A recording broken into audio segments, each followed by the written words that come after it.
Hello all, welcome to the stream. I cannot see the live chat right now, so I gotta fix something up real quick and we can get this stream underway so we can listen to the race. Alright, gotta fix this real quick.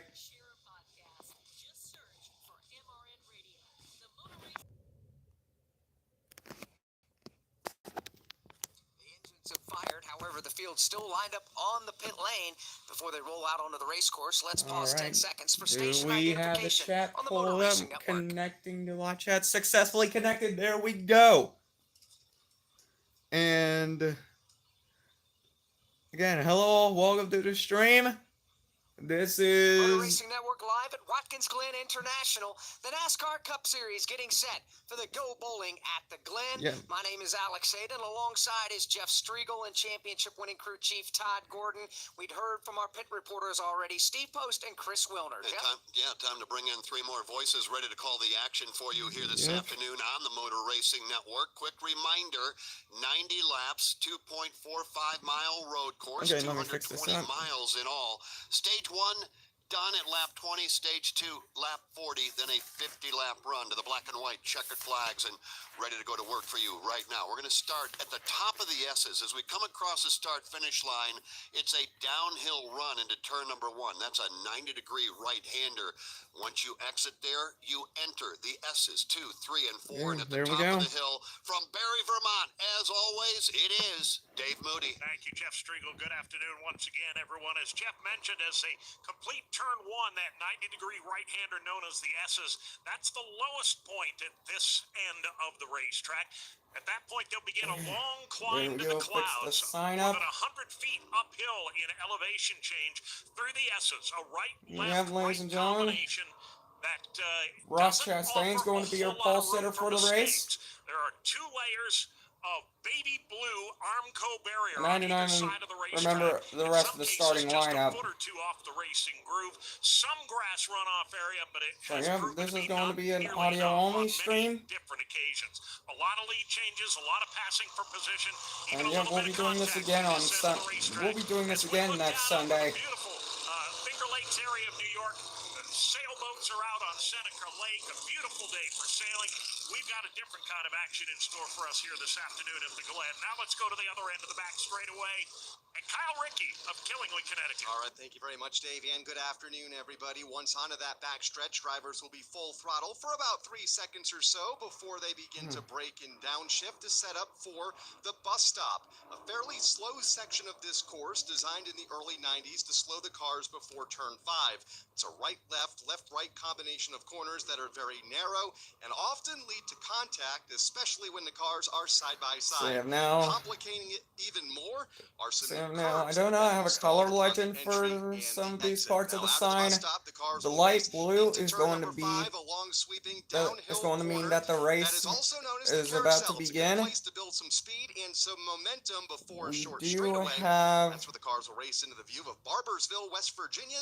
have a green one, which means the cars are going full throttle, and we're going to see the racing that we are usually supposed to see. Drift to or left or right across that lane. You fill those rumble strips. That's what encounters the drivers. The yellow means we are under caution, and the drivers are going slow 38 miles, around the racetrack because of an incident as they work down to or a crash, for sure. 2,040 foot stretch that will take and from then turn we number also 5 have a red, to turn number 6. A which left-hand means sweeping corner, downshifting the cars are gear, stopped. But then they'll downshift again when they hit the little 200-foot run between here and turn number 7 and carry second gear through that corner. Again, Ross Chastain's your pole sitter. Back out on the front stretch in front of Alex Hayden, Jeff Striegel, and Todd Gordon. And that is a lap around the historic Watkins Glen International. NASCAR fans, thinking about heading to... Alright, now, yeah, I'm going to have to mute all the ads by turning down the volume on this thing. Because, yeah, I just do not want to get... I'm a caught for potentially monetizing. So, yeah, I'm not monetizing anything this stream. I'm actually not monetizing anything on the channel at all.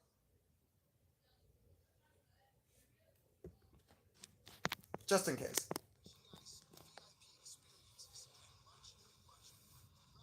And again, the race will begin shortly.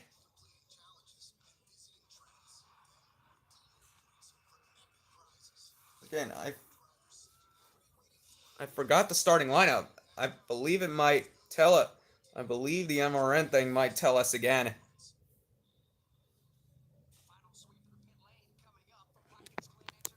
This is the Motor Racing Network, the voice of NASCAR.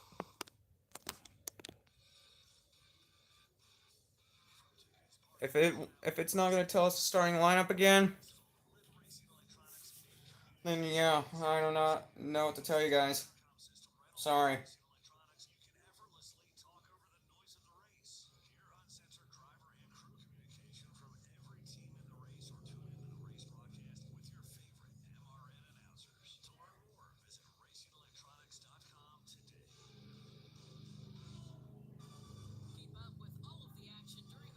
So now next week's audio only stream is going to be on PRN, the Performance Racing Network. As next week we're going to be heading over to Bristol. I'm literally not going to be, not me literally, but that's where the next race is at. Because, yeah, next week is an elimination race.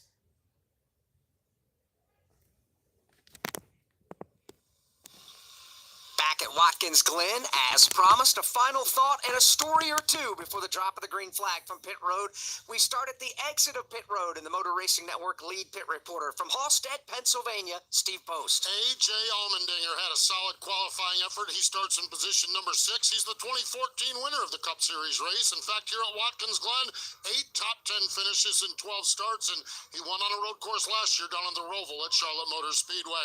A.J. really wants to get out of here with a good day. Not only just have a good day here at Watkins Glen, but he returns full-time Cup racing in 2025, and a good day today can lead to some momentum. Oh, dang. And good AJ's going back full-time in the Cup Series.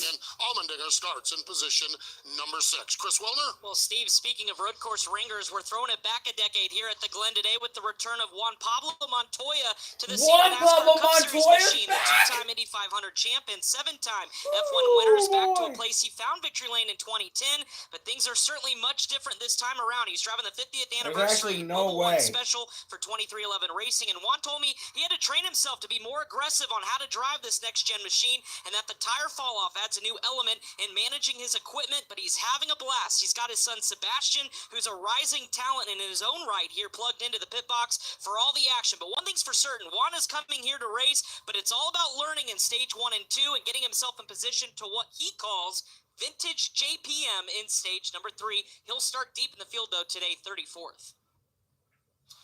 So there are the stories from pit road. I'll add one more to it. This is the first time Watkins Glen has hosted a playoff race, and it's next. Did you know that one? And yep, this is the very first playoff race held at Watkins Glen. This is actually true, and I'm actually shocked that Juan Pablo Montoya is racing. I do not even know. Oh wait, he's driving the 50 for 2311.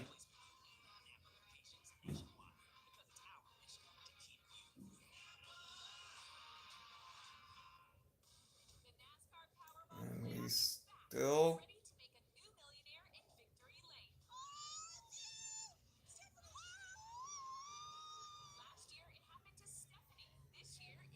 And we got a new person in the stream. Hello, welcome. So I'm assuming you're here to listen to the race as well.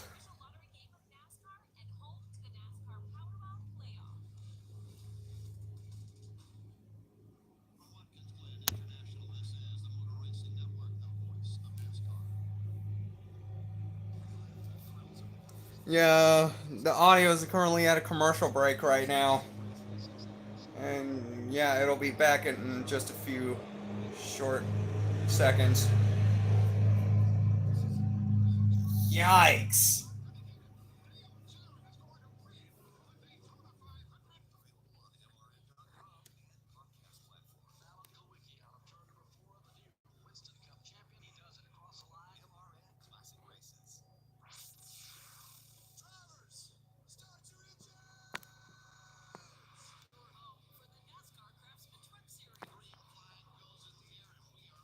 And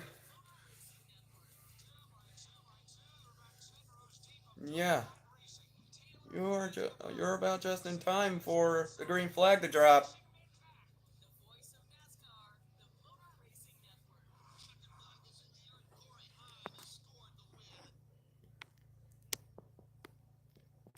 All right, loud noise warning in effect.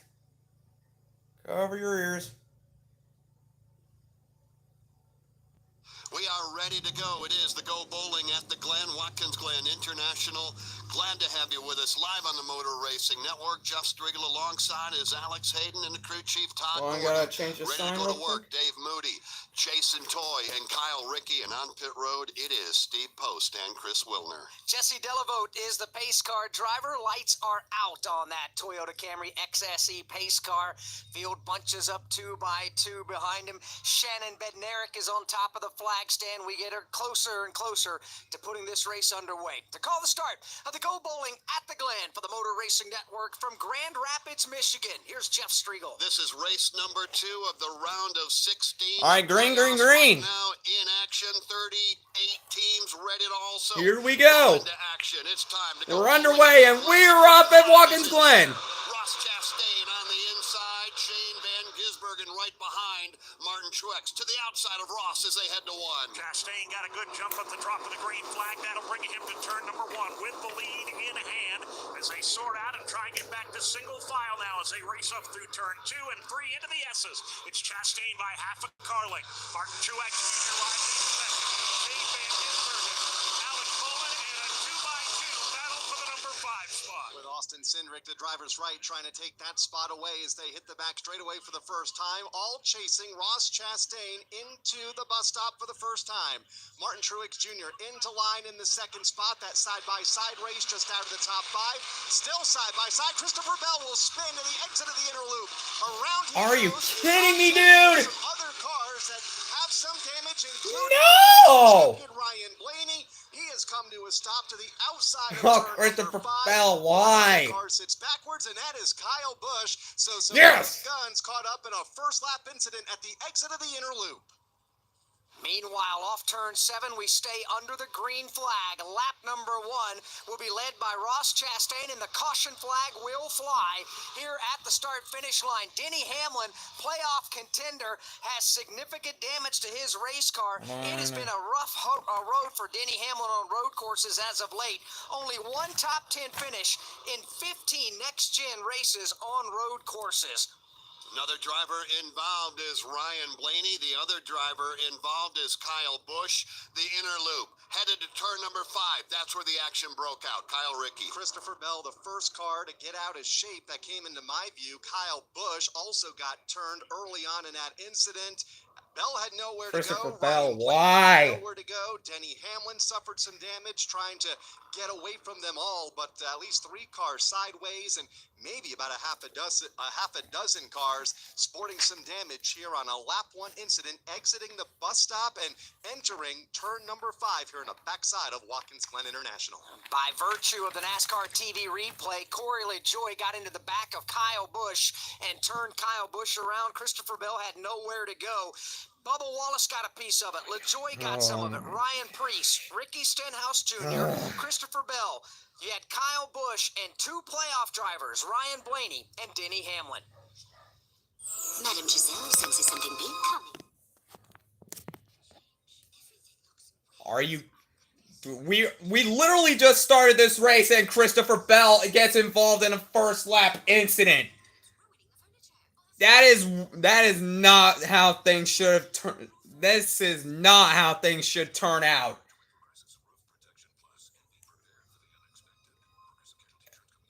Yeah, Christopher Bell has been involved in so many early beginning of race incidents before.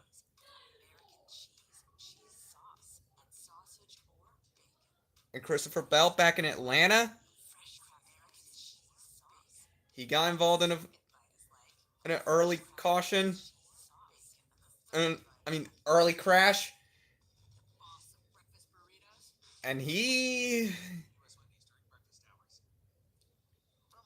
was unable to continue the race because he got minor damage on that race car.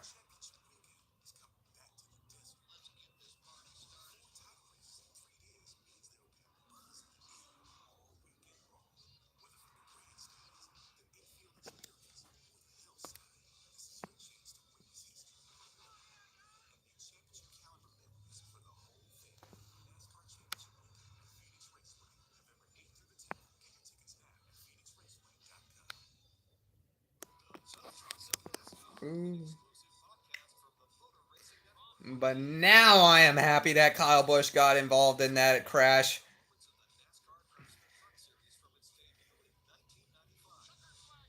Yeah,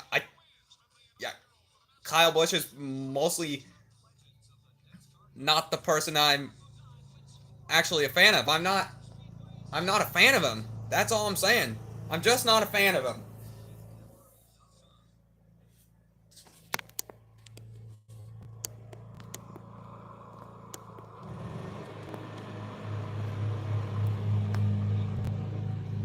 Back at Watkins Glen, pit crew members no sooner just got back to their pit box and began to stretch out just a bit before they had to spring into action because of the multi-car crash and the inner loop on lap number 1. This trip to pit lane is presented by Wendy's. Get ready to cool down this summer with the ultimate treat. This iconic dessert is too thick for a straw, but just right for a fry. Try a small Frosty for just $1. Limited time only at participating U.S. Wendy's.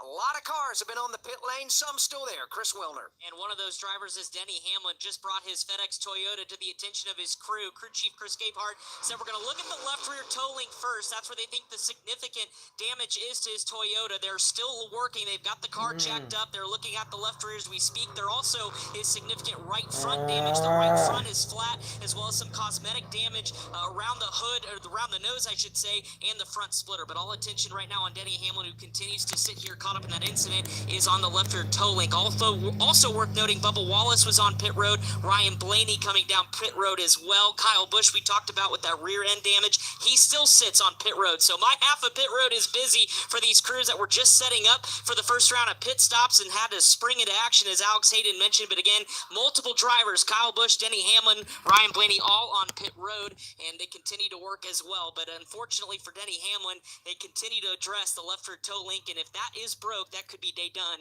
for Hamlin.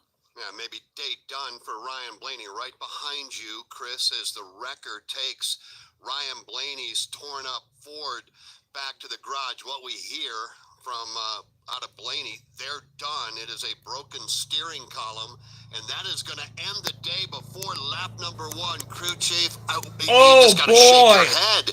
I'm going to put you on the box. That's the end of Ryan Blaney's day. Now, knowing that your driver, Ryan Blaney, that car's toast. Done. You never even saw lap 1 complete. I've been here. I've actually been here at Watkins Glen. Knocked the radiator of a car at lap like 1.5, and a tough piece to deal with. Really didn't look like there was significant contact, but the left front tire must have gotten just right and broke something in it. Unfortunate for those guys. Good for them. They had a 45-point cushion coming into here, but that'll be used up this race, it looks like. As they sit right now, they've fallen from second on the playoff standings down to 9th at plus 33, but that will change as the race continues to run. But yeah, the run they put together last week at Atlanta has been a saving grace. Nobody wants to use a mulligan, especially in the opening round of the playoffs. Kyle Busch just now pulling away from his pit stall. Not the same for Denny Hamlin. And how do things change so quickly in NASCAR? We've not one green flag. I'm gonna have to step out of the room came in to above the cut line. Right now, he is 19 below the cut line, talking about Denny Hamlin. Yeah, and it's been a struggle. He had a rough day at Atlanta, but when you look at Denny's numbers, 21st place, that's the average finish in the last 15 races of the season. They have struggled here in the summer stretch and coming into the playoffs. More times than not, Jeff, you want to be hitting your stride as a race team when playoffs start. Denny Hamlin, this team, they have been stubbing their toes week in and week out for the better part of the summer. Heck, going back to the spring. And you know, you can blame that maybe on qualifying. They qualified deep in the field back in 22nd. We talk about how important qualifying is. That put them back there. They get caught up in somebody else's mess, and now they're on pit road trying to fix it. We've yet to complete one green flag lap, with Ross Chastain out front as we work under the caution flag. Attention! Have you racked up $10,000 or more in credit card debt? Are you barely getting by making minimum payments? All right, guys, I'm back. National Debt Relief is notifying consumers about significant debt relief options currently being made available to help. Yeah, I had to check some. I had to check some, chat. I had to take a look at some, chat. Qualify. You don't need to declare bankruptcy or take out a consolidation loan, and you may only have to pay back a fraction of what you owe, even if you have Wrecking on the first lap of the race, and your day ending way too early. That is not where you. That's not where you. That's not the situation you need to be in as a race car driver.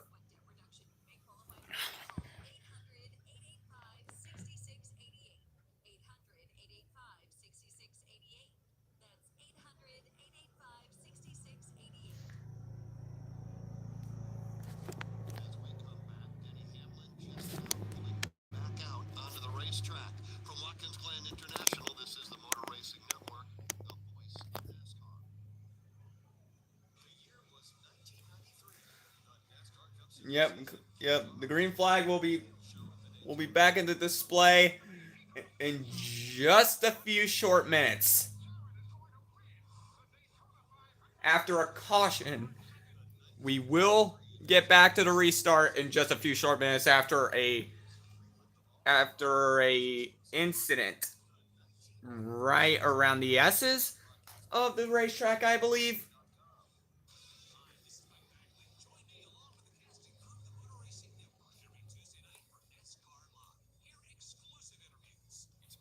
I don't even know who was involved in it.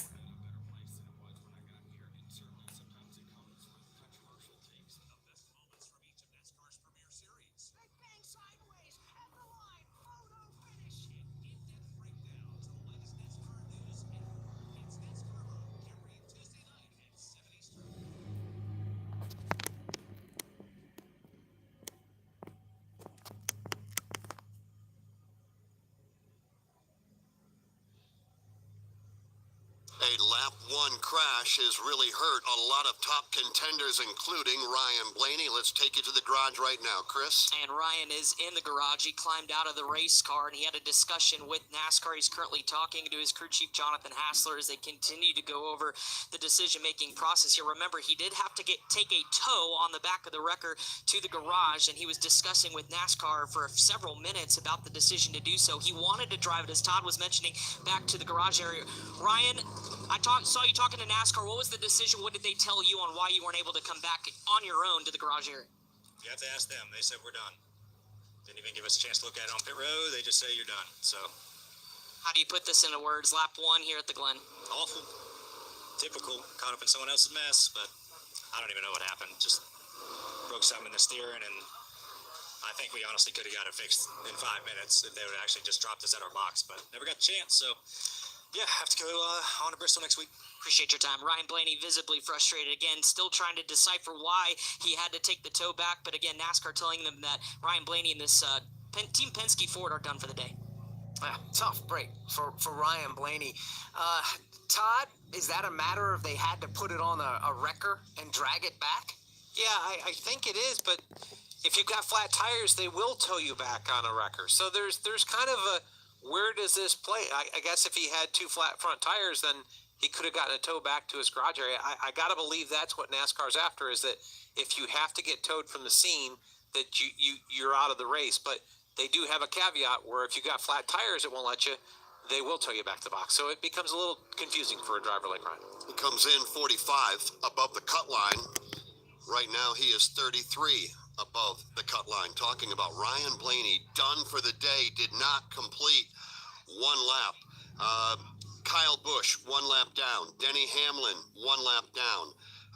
We'll get an update on Ricky Stenhouse Jr. when we can. That car is in the garage, and that car is reported out as well. So Stenhouse Jr. Yikes. done, Blaney done, Bush and Hamlin 1 lap down as we get ready to go back under the green flag. Chastain and Truex, Martin Truex, 1-2. Shane Van Gisbergen, Alex Bowman, AJ Allmendinger, top 5. Austin Cindric, Daniel Suarez, Joey Logano, Michael McDowell, and Chase Briscoe, your top 10. Field makes its way into turn number 7. Let's see if we can get a full green flag lap completed this time as we're working lap number 4, about to be complete. Lap number 5 will go on the board this time. Here they come, up off of turn number 7, waiting to get to the Geico restart zone. Ross Chastain will restart to driver's right, Truex to driver's left. Green flag goes back in the air. Here we go, back underway. Box they go. Denny Hamlin is back on the track racing. We'll find out if the team got the car repaired well enough. The field rumbles down to the 90. Carbon copy of the initial start as Ross Chastain is able to sneak away. He'll take that inside lane or driver's right. Here they come up through the S's now. The battle will be for second. Shane Van Gisbergen on the back bumper. Actually, Martin Truex Jr. and TJ gets away.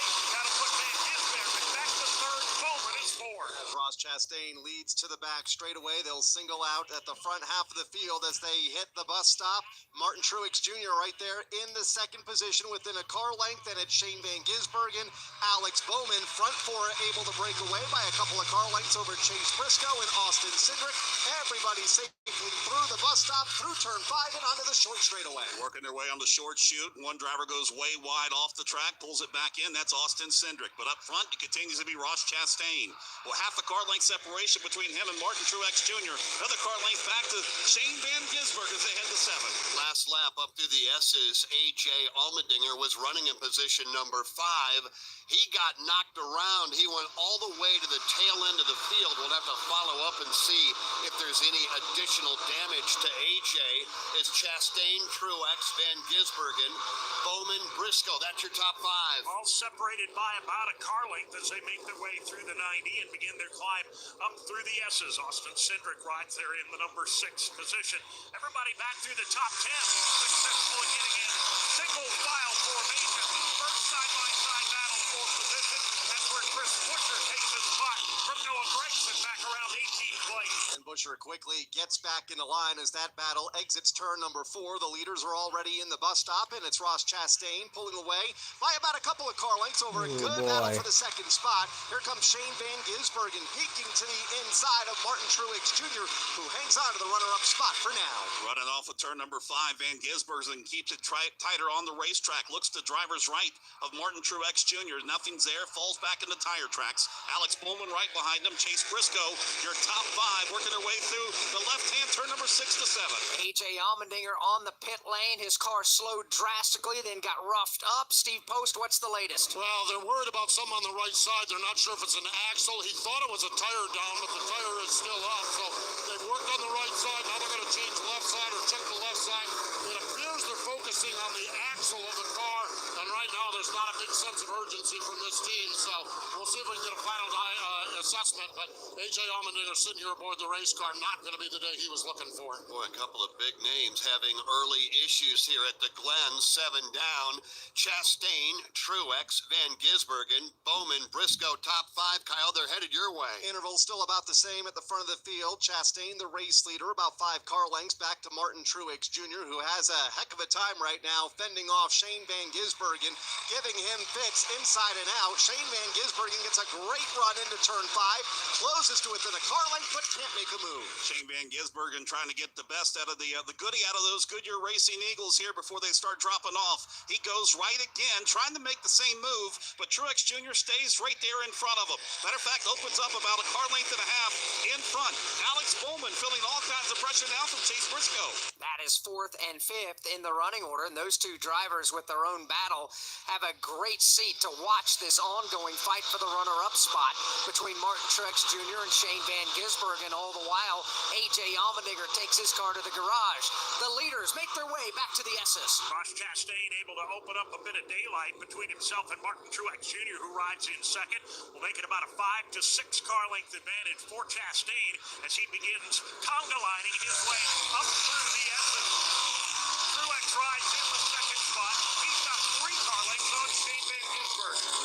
a breakaway by, as Dave mentioned, about 3 car lengths off of turn number 4. Talking about Martin Truex Jr., back to Shane Van Gisbergen, Alex Bowman, and Chase Briscoe. They have singled out in 4th and 5th.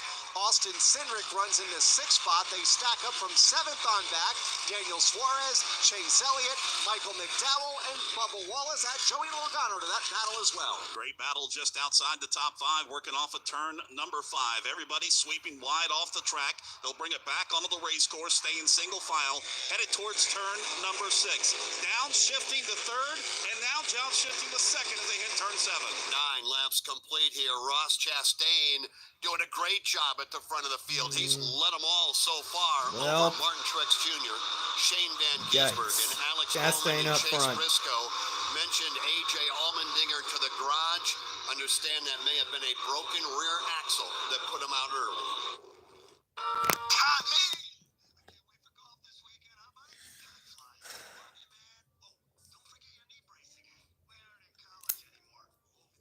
Well, we do not even know if Chastain's going to lead all the laps in this race.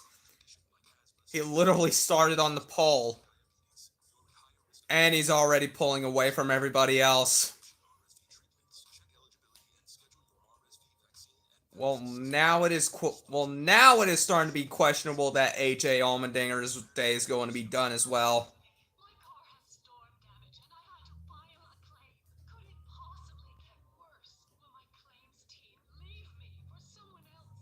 Someone less intense? And it is also questionable where Christopher Bell is currently sitting. Oh, I've never known such loyalty. I can't wait for the second season. Great service without all the drama. 10 down as we come back. Chastain across the line. He continues to show the way. Big movers early on. Carson Hocevar up 13. Justin Haley 12. Eric Jones 10. Daniel Hemrick and Chase Briscoe up 8 apiece. Watkins Glen International. This is the Motor Racing Network, the voice of NASCAR. Wherever you cheer, whatever you drive, you'll find Racing Electronics. Okay. With Racing Electronics, you'll hear uncensored communication from every team in the race and broadcast with all your favorite MRN announcers. Hear every heartbeat. And yeah, in case if you guys realized, I did not stream this. Joey Logano already advanced, punched his ticket to the round of 12 with a win in Atlanta last week. But now, what in the world do you guys think? Do you think this race is gonna be won by a playoff contender, or is this gonna be a playoff spoiler? Let me know in the comments below after stream, or let me know in the chat.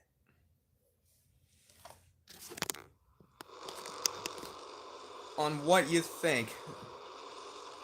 I mean, let me know in the chat right now if this is going to be a playoff Continuing to lead here. He made 5 contender. prior starts here at If this this race will be He's won never by a even playoff finished contender in the or top non-playoff 10. contender. Another little fact, he's never led a lap here. He's led all 11 so far and looking very good. Yeah, he is, and boy, that's a tough pill to swallow for Ross Chastain after missing the playoffs. This could be one of those opportunity races, but the only thing you can do now is just go out and try to win every race from here on out. With 11 laps down, let's give you a look at the leaderboard presented by Here it Napa. is. Elevate your engine's performance and help it run cleaner, longer with the advanced formulation and protection of Napa Full Synthetic Engine Oil, available at Napa locations nationwide. Ross Chastain is the race leader, coming to complete lap number 12. Martin Truex Jr. is second. Shane Van Gisbergen goes third, and Alex Bowman fourth. Chase Briscoe being scored in the number 5 spot. Daniel Suarez is sixth. Running seventh is Austin Cindric. Chase Elliott is eighth. Michael McDowell ninth, and Tyler Reddick is 10th. Joey Logano 11th, Kyle Larson 12th, William Byron 13th, Ty Gibbs 14th, 15th, Zane Smith. 16th, Eric Jones. 17th, Chris Buescher. Noah Gregson, 18th, followed by Corey LaJoy and Daniel Hemrick, and that's your top 20. 21st is Carson Hocevar. 22nd is Josh Berry. Justin Haley, 23rd. Brad Keselowski, 24th. Christopher Bell is 25th. Austin Dillon, 26th. Juan Pablo Montoya is 27th. Harrison Burton, 28th. John Hunter Nemechek, 29th. And Todd Gilliland is 30th. Ryan Preece, 31st. Kaz Grala, 32nd. Bubba Wallace, involved in that crash early, still has not recovered. They're running 33rd. Denny Hamlin, same, 34th. Kyle Busch, 35th. Out of the event, broken transaxle.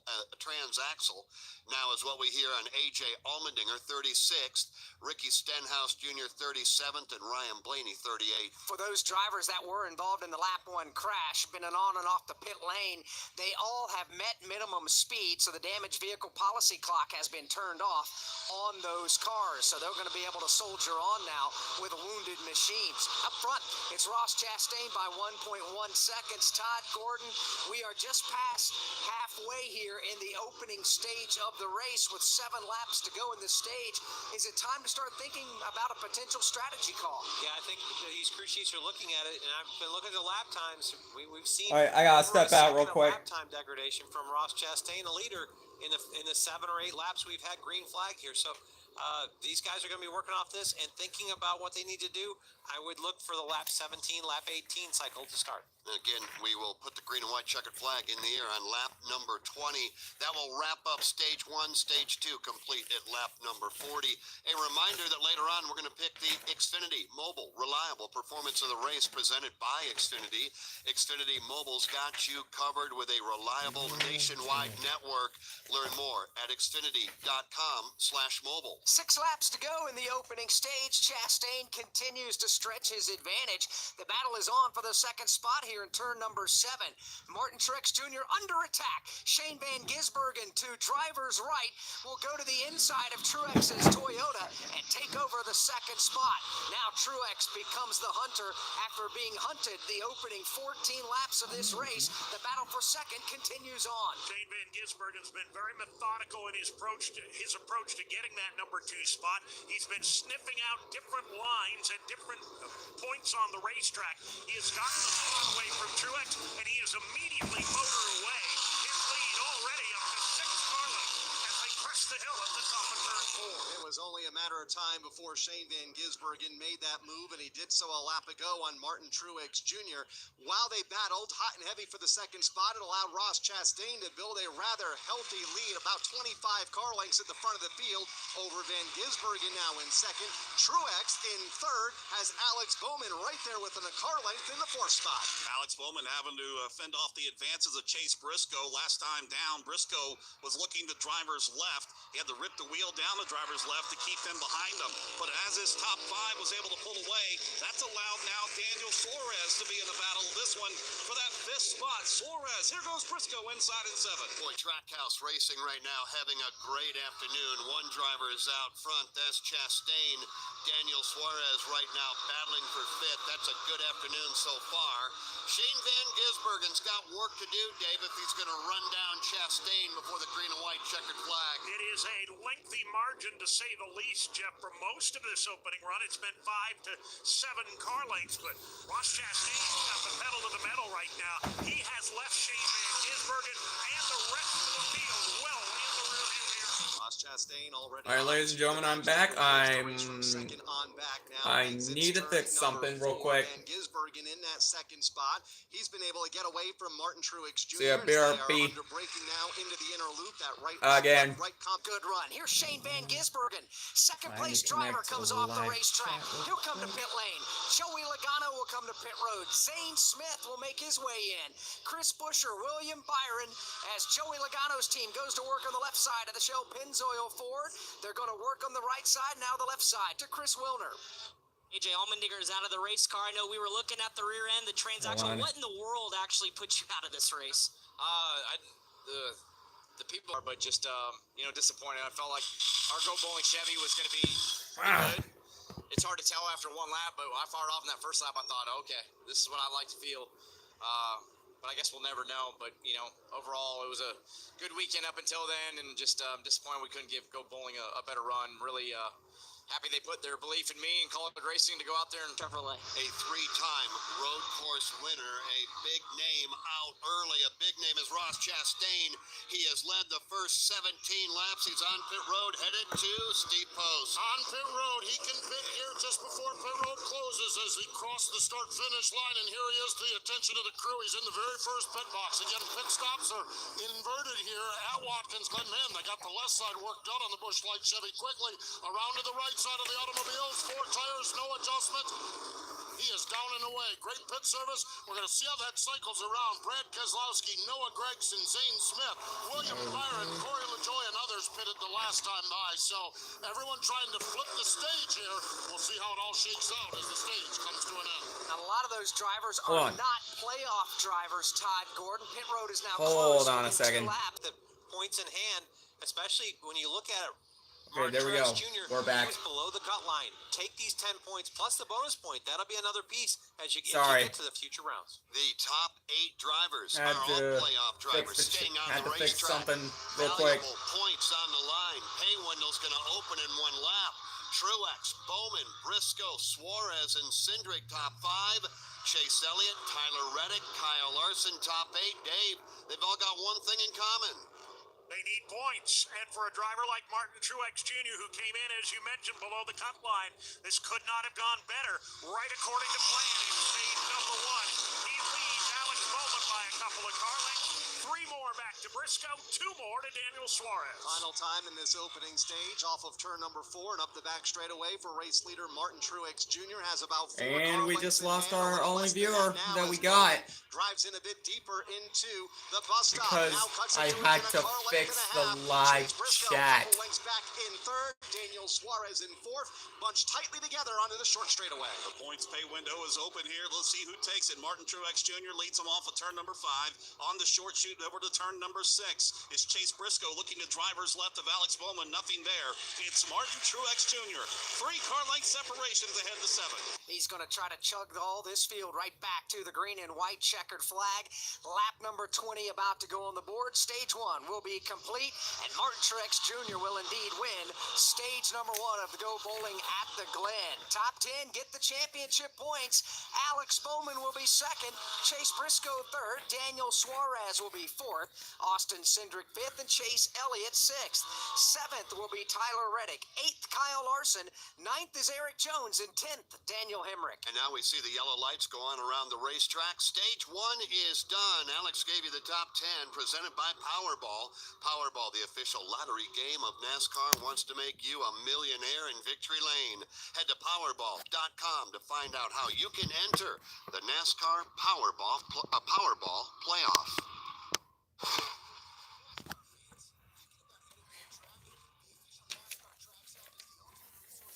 Okay, so Truex wins stage 1.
best views from the sport.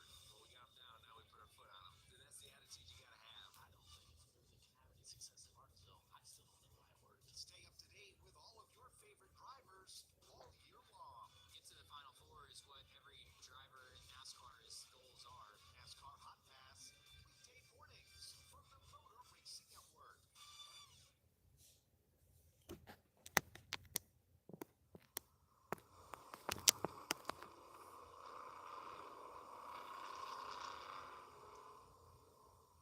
Back here at Watkins Glen, All right, a couple got of a BRB housekeeping items. again. On that section of green flag pit stops, there were two drivers got busted for speeding on the pit lane. Oh, They were boy. Justin Haley and Brad Keselowski.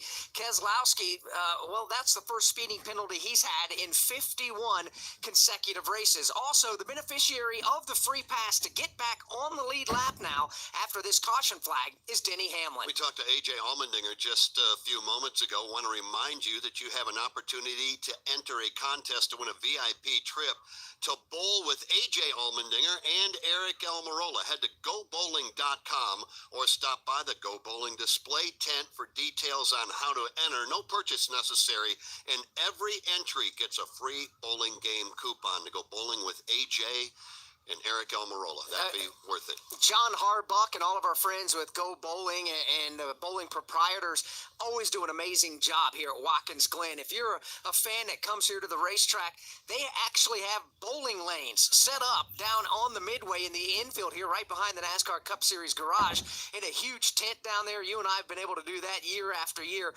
They really do it well here. And AJ is, it's worth it to bowl with Allmendinger if you get the chance. And Eric Almirola with his strike All right, down I'm back. to the S's a couple of years ago. What was that, the longest strike ever recorded? Yeah, Guinness Book of World Record on that.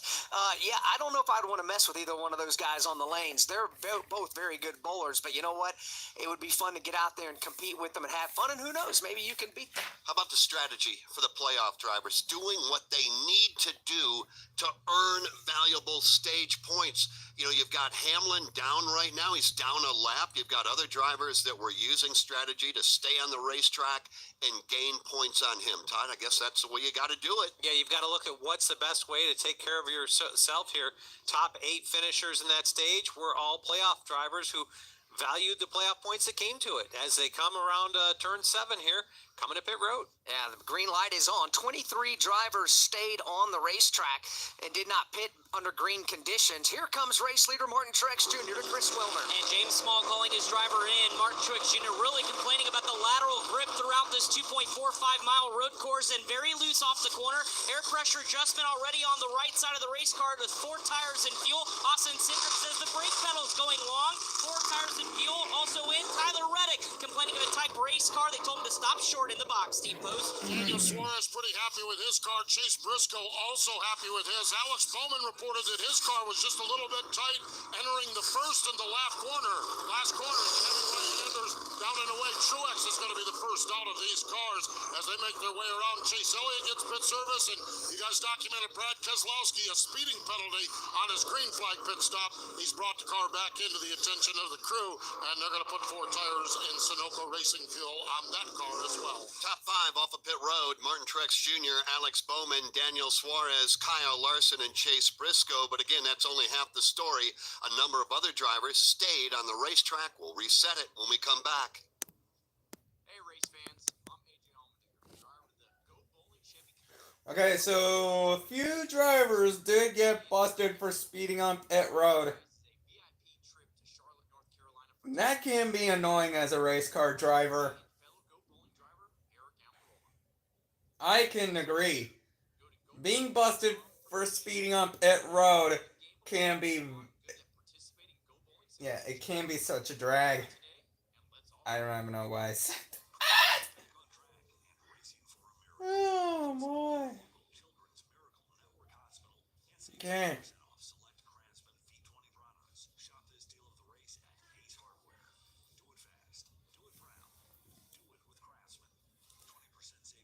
And yeah, we're about...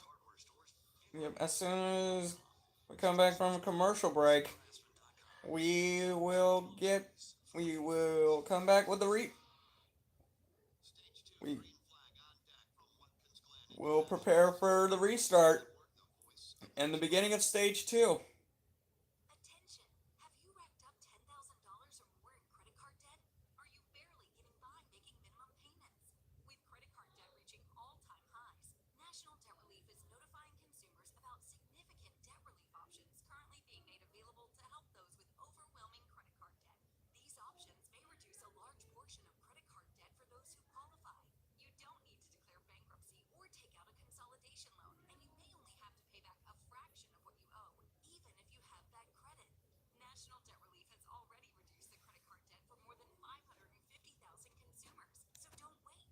If you owe $10, $20, or even $100,000 in credit card debt, you can now take advantage of this financial debt relief as the cost of living continues to skyrocket. To check what debt reduction you may qualify for, call 800-885-6688. 800-885-6688. That's 800-885-6688. All right, here we go. We're about to get underway with the restart.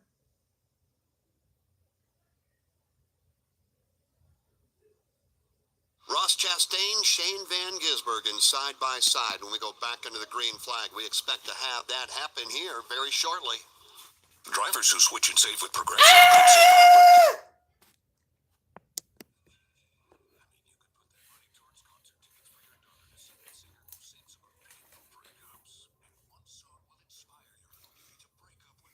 Oh, we're still under caution.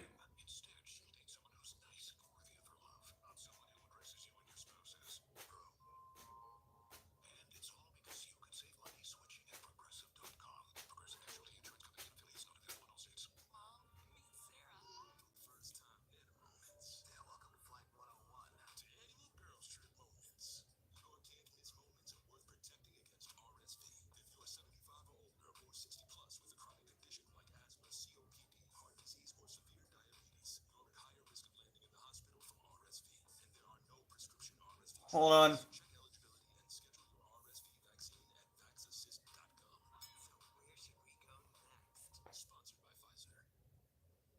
Watkins Glen International, this is the Motor Racing Network, the voice of NASCAR. Hey racing fans, William Byron here, the driver of the number 24 Liberty University Chevy. We just got outsmarted. Okay. I'm getting a world-class education, and you can too. Whether you study at Liberty's beautiful campus in Virginia with state-of-the-art facilities in NCAA Division I athletics, or with the convenience of LU's 600-plus online programs, Liberty University has the fit that's right for you. Learn more at liberty.edu/24. That's liberty.edu/24.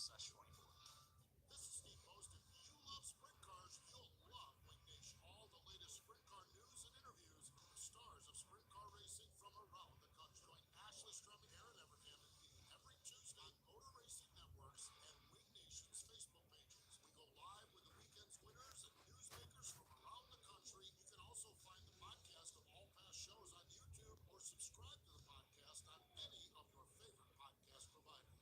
Wing Nation, all sprint cars, all the time.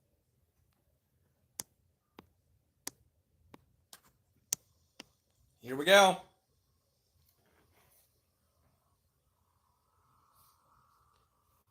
We are getting ready to go back under the green flag, and that will start stage number 2. Ross Chastain and Shane Van Gisbergen, Michael McDowell, and Joey Logano among the top 4, getting ready for a Geico restart presented by Geico. Is your insurance playbook lacking? Switch to Geico and get all of your insurance coverage Here from we go. one Green place. flag. Go to geico.com today to get started. Field makes their way into turn number 7. Jesse Delavote will take the pace car to the pit lane. That's a beautiful Here we go. black. We are back underway at Watkins Glen. Red Toyota Camry X SE. It'll go on to the pit lane now. Shannon Bednarik on top of the flag stand. Field makes its way into the Geico restart zone, and the green flag goes back in the air. Ross Chastain to driver's right, gets on the gas. Shane Van Gisbergen gives him all kinds of support, courtesy of the front bumper. They all stand on the brakes and head for the 90 in turn 1. Here comes Ross Chastain through the 90. He's going to come away with the lead, but not without a way to the outside challenge from Michael McDowell. McDowell went about 3 wide to the outside. Well, if there had been a car in between them, there wasn't. There was plenty of daylight. McDowell will go to second. Battle for third. Shane Van Gisbergen trying to hold off the advances of Joey Logano. will settle into line in fourth atop the hill and onto the back straightaway. Now pull out of line and challenge for that spot again behind race leader Ross Chastain as they are under braking into the bus stop. It is Chastain out front, car length over McDowell, one more back to Shane Van Gisbergen, and then they stack up from fourth on back. Joey Logano with that position, and Zane Smith in fifth. Zane Smith right there trying to give him everything he can from that fifth spot back up front. Michael McDowell trying to make up some ground. Shane Van Gisbergen tried to make a big move early on. He's trying to regroup now, holding on to the third spot. But here comes Joey Logano through turn 6. Zane Smith single file to 7. Boy, Chris Buescher also working the outside off of turn number 6 to pick up a spot there. Tyler Reddick under the green flag overshoots or roughed up going into turn number 1. He goes to the tail. Chastain, McDowell, Van Gisbergen, Logano, Zane Smith, top 5. That's the way they run into the 90-degree right-hander, the S's. Ross Chastain has been able to get away by about 5, maybe 6 car lengths now. McDowell continues to ride in second. He's just half a car length up on Shane Van Gisbergen. 4 more back to Joey Logano. He's got a hip pocket full of Zane Smith.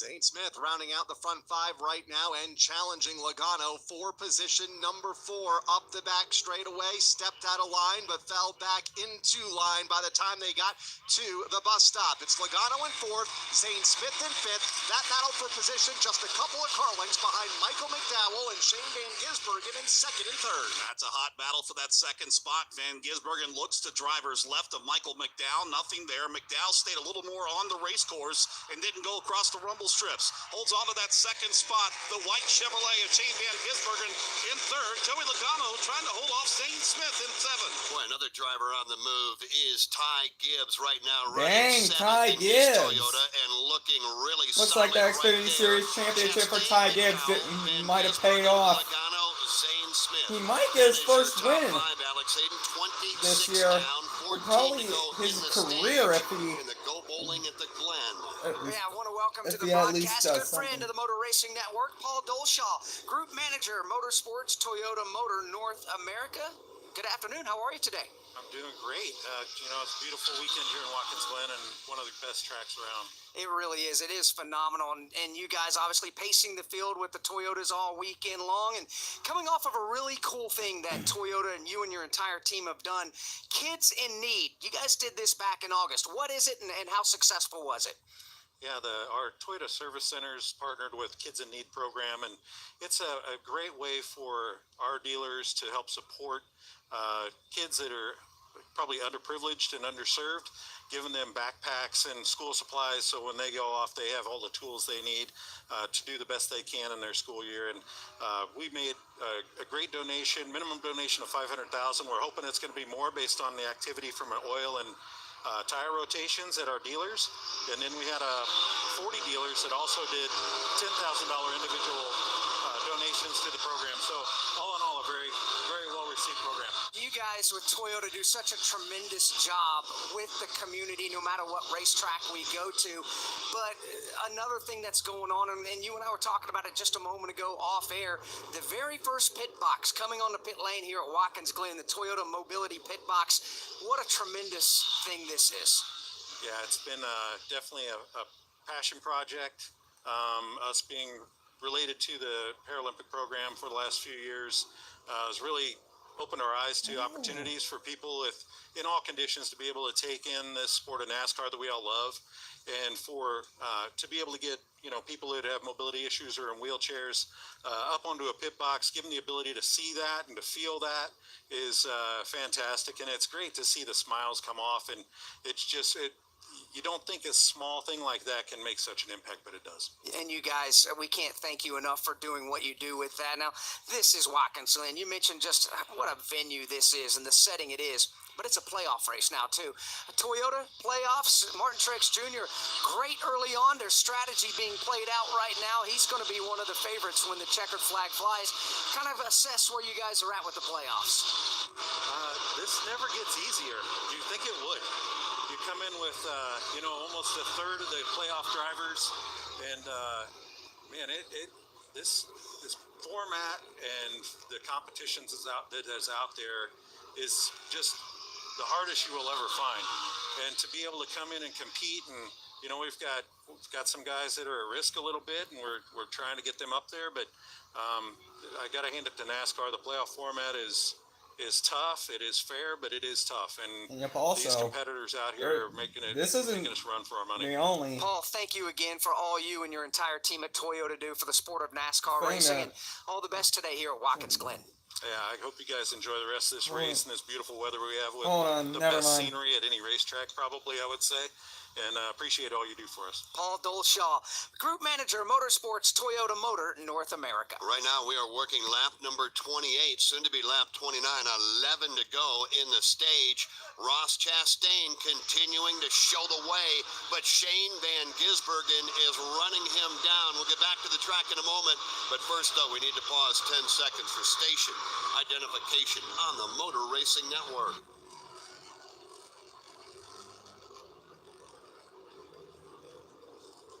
Okay. Dave, how close is that battle?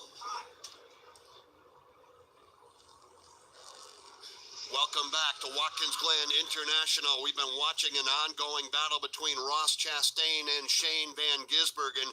They're running right together on the racetrack with 10 laps to go in stage number 2.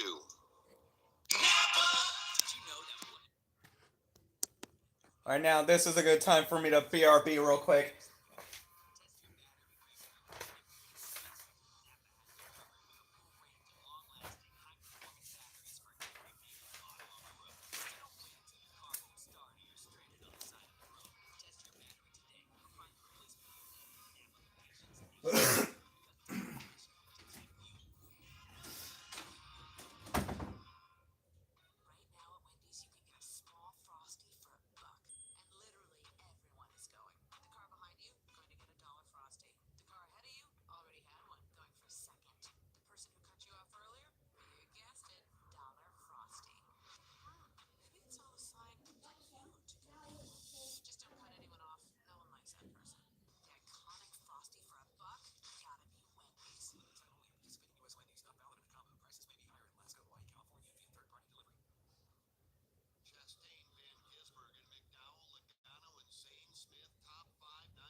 All right.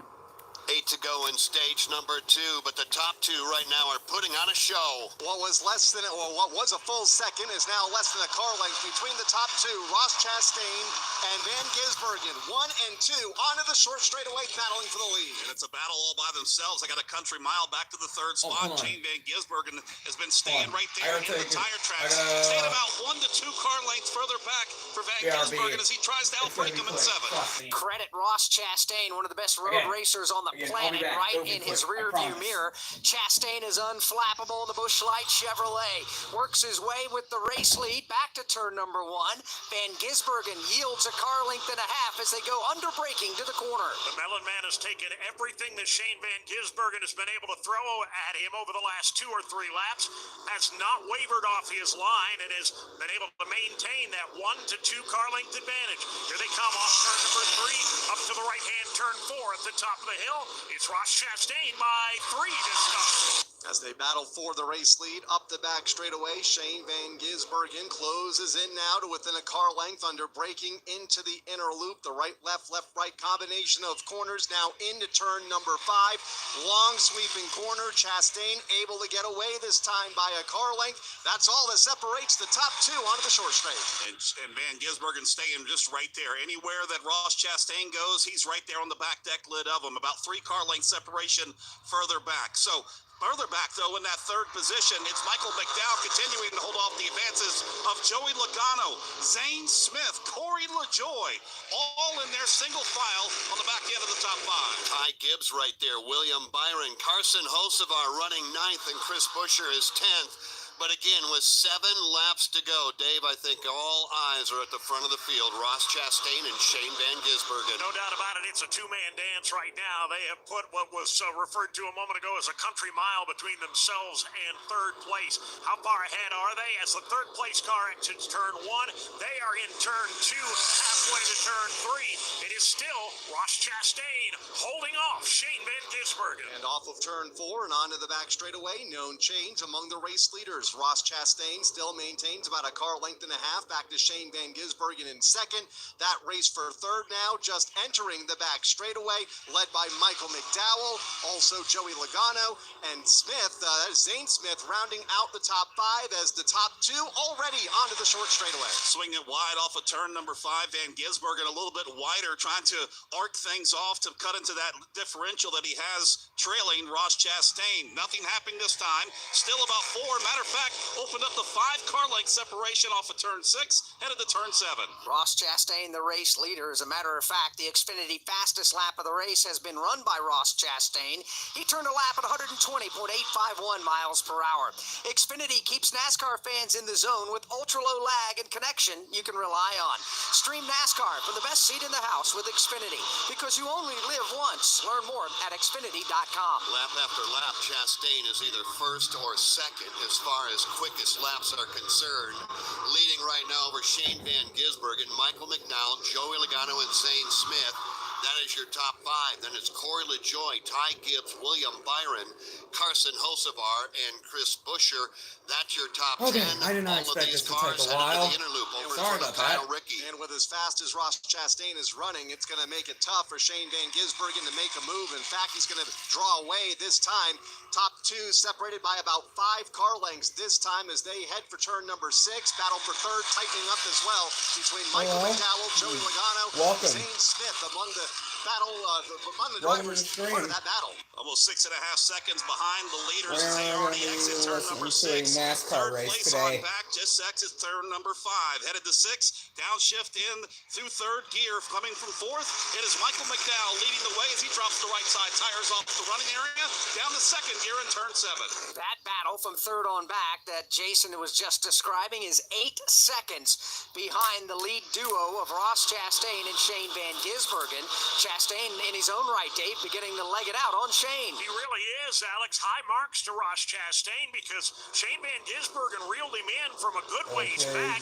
Looked like he was going to be able to put some real pressure on Chastain for the lead, but the Melon Man now has pulled away by 10, maybe 12 car lengths. And it was just about a car length and a half or 2 car lengths just a couple laps ago. So Ross Chastain on the move here over the last couple of laps through the bus stop. Draws away again. Shane Van Gisbergen still unchallenged in that second spot. Then a large gap back to the race for third. Now just entering the bus stop, led by Michael McDowell, Joey Logano, Zane Smith, and Corey LaJoie. They are tightly bunched from third on back. That third on back battle making the exit off of turn number 5. Chastain up front, just now entering turn number 6. Taking care of those tires, he was able to extend it out here against Shane Van Gisbergen. Further back, Corey LaJoie getting a little antsy. He looks the driver's right as Zane Smith.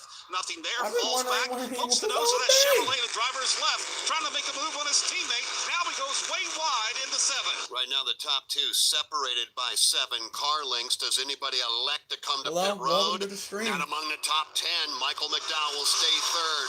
Logano 4th. Zane Smith and Corey LaJoie. Further back now, we do see some cars coming on the pit road. They include one Papa Pablo Montoya. That's right, and Juan Pablo's done a nice job acclimating here to this Cup Series race. He said he's really tight and the brakes started to get softer. They reminded him about the brake fans.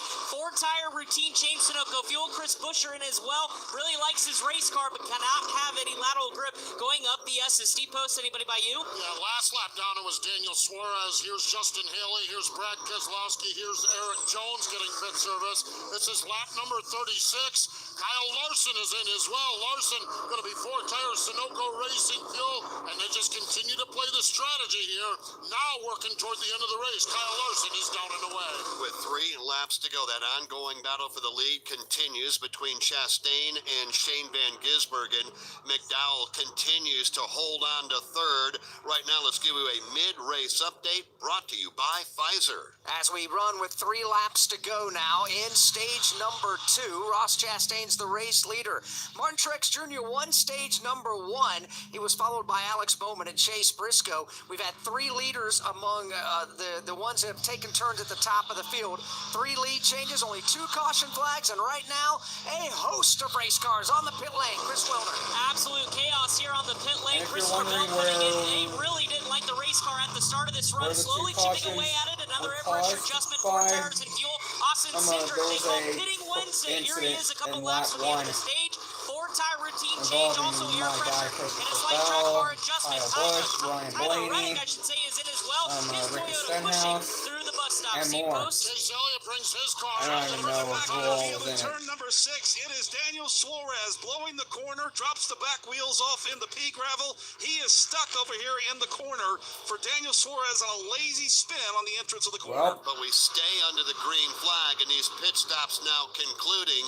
Austin Dillon pulling that away. happened all of a Tyler sudden. Reddick pulling away. Daniel Suarez stuck in the pea gravel, and now we're getting a caution. Pit road is closed. All that pit road activity now will come to an now end we're under caution. as Ross Chastain and Shane Van Gisbergen come across the line and see the yellow flag waving. Yeah, they do. They were battling hard for the lead in turn 6 and 7. Van Gisbergen looked like he was ready to make his move. And now However, we got the caution 3 flag flew just before they exited turn number 7. That will close pit road immediately. And if you think back just prior to the end of stage number 1, Ross Chastain peeled off the racetrack and came to pit road.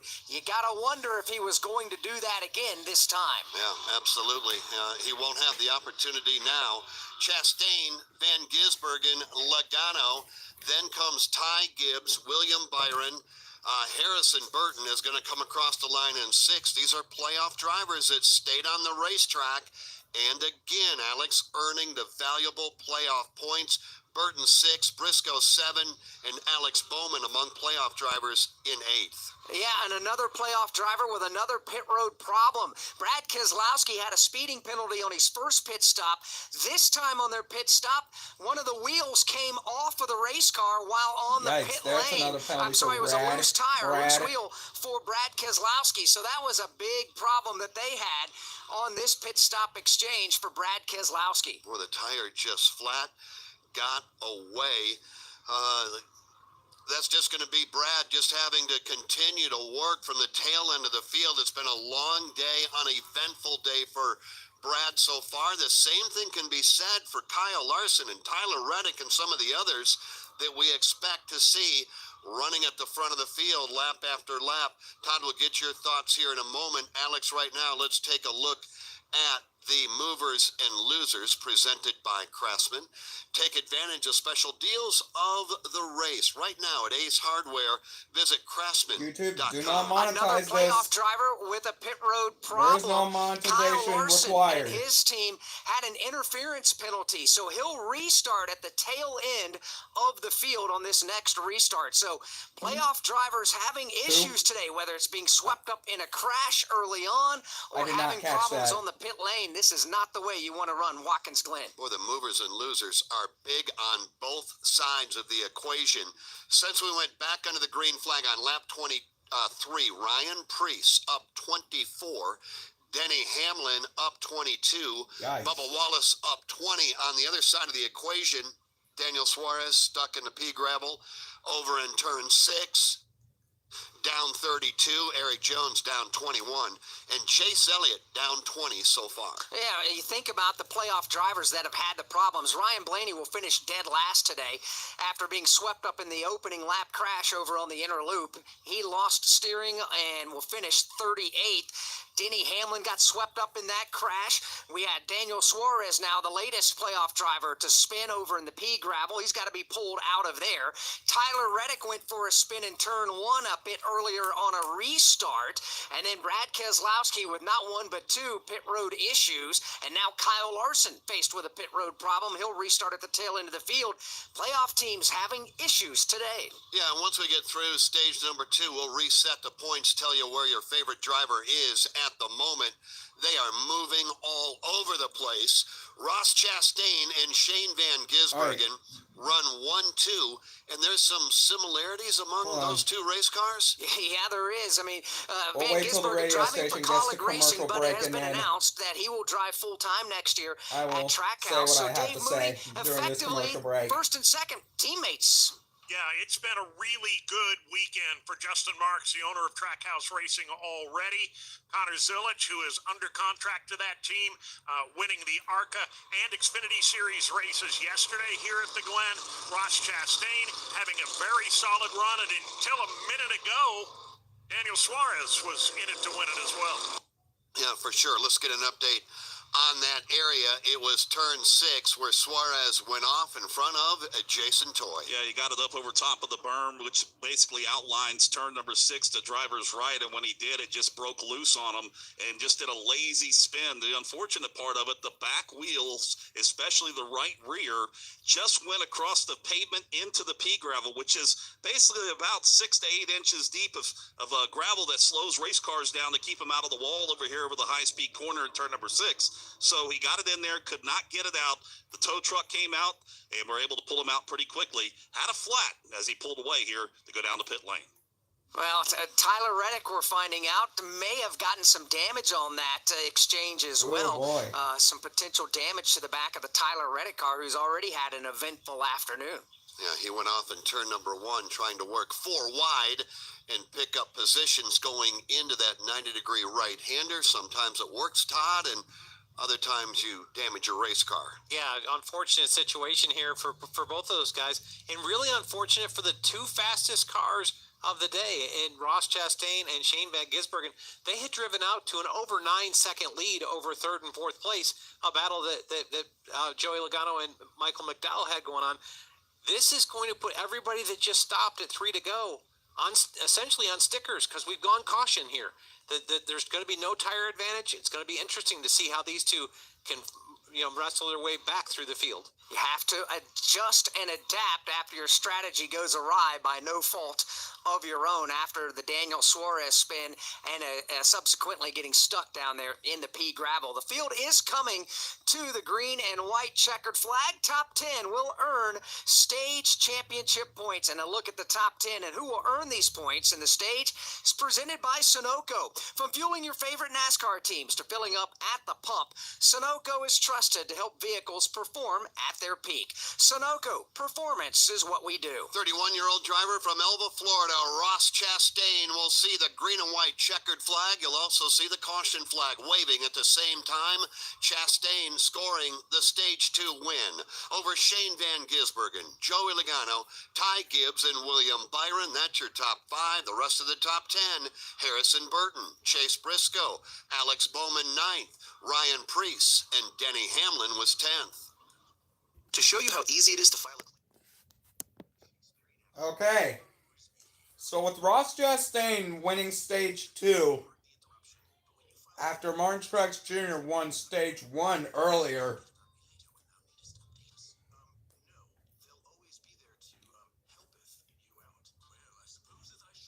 yeah, that stage ending resulted of an incident caused by Daniel Suarez. He got stuck on the gravel trap. Probably right I actually didn't even know where the new gravel trap in Watkins Glen is. I believe that is in the carousel, I believe. Probably. Probably turn 5. I do not even know.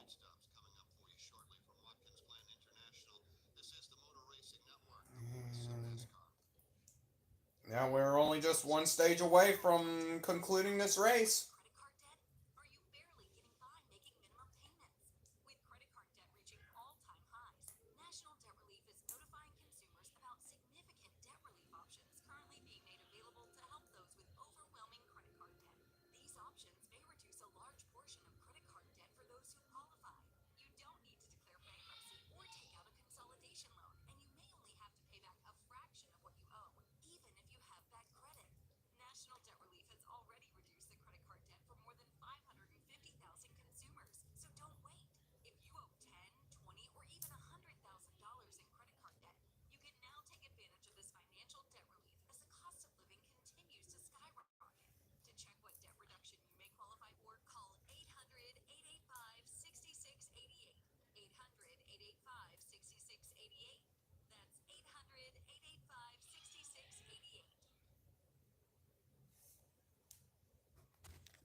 Here we go.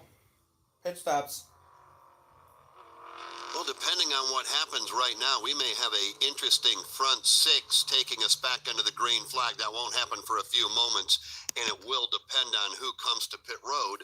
We expect to see Chastain and Van Gisbergen. We expect to see Logano and Gibbs. William Byron. Now, who else pits? Who stays out? We'll find out right now. Green lights on the entrance to pit road, and Ross Chastain and Shane Van Gisbergen will stay on the racetrack. Oh, Everybody my else goodness. is coming to pit road, though. Here comes Ty Gibbs, William Byron, Harrison Burton, Alex Bowman, and others, and we'll start our pit coverage with Chris Wilner. And Ty Gibbs comes to the attention of his crew. He was screaming tight there on the last part of that run. They're going to make a significant air pressure adjustment and fill it up with Sunoco fuel, expecting one more pit stop for these scheduled drivers left in this race. Also in Denny Hamlin marching through after the damage. They're continuing to work on that race car. Harrison Burton in as well, and Tyler Reddick yet another pit stop. Steve Post? Yeah, down here we've got pit stop for William Byron, going to be working on the left side of that car. Going to be 4 tires Sunoco Racing Fuel. Zane Smith is in. Also in is Alex Bowman, and Brad Keselowski is in for more pit service. In reference to Ross Chastain, they were set up to come down pit road when the caution came out. So that caution, very unfortunate from him in the timing standpoint. I believe they're going to go and do this on one stop only. Fuel window is about 37 laps, and they feel like one stop and hanging on to track position is better than 2 stops. And so I believe that is the game plan for Phil Surgeon and Ross Chastain with that fast race car at the front of the field. Speaking of track position, Kyle Busch, the beneficiary of the free pass. Kyle Busch gets back on the lead lap. Great. Just like a pit crew helps a driver reach victory lane. Great. Kyle Busch gets the lead. Gets the free pass.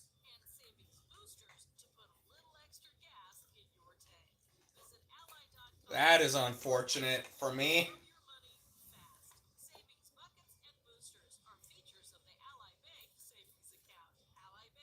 Very unfortunate.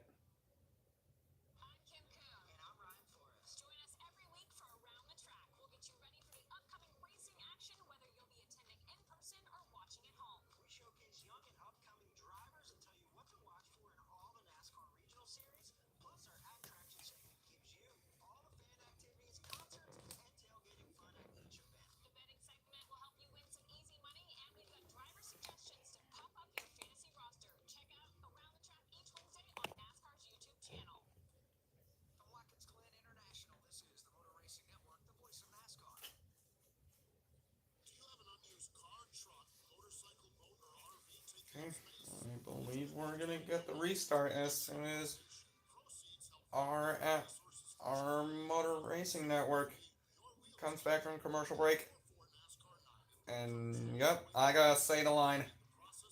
What we're listening to is the Go Bowling at the Glen from Watkins Glen International. Ross Chastain is currently sitting at the front.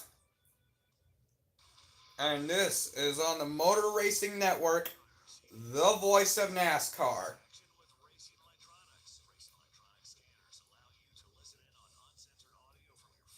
Did I do good?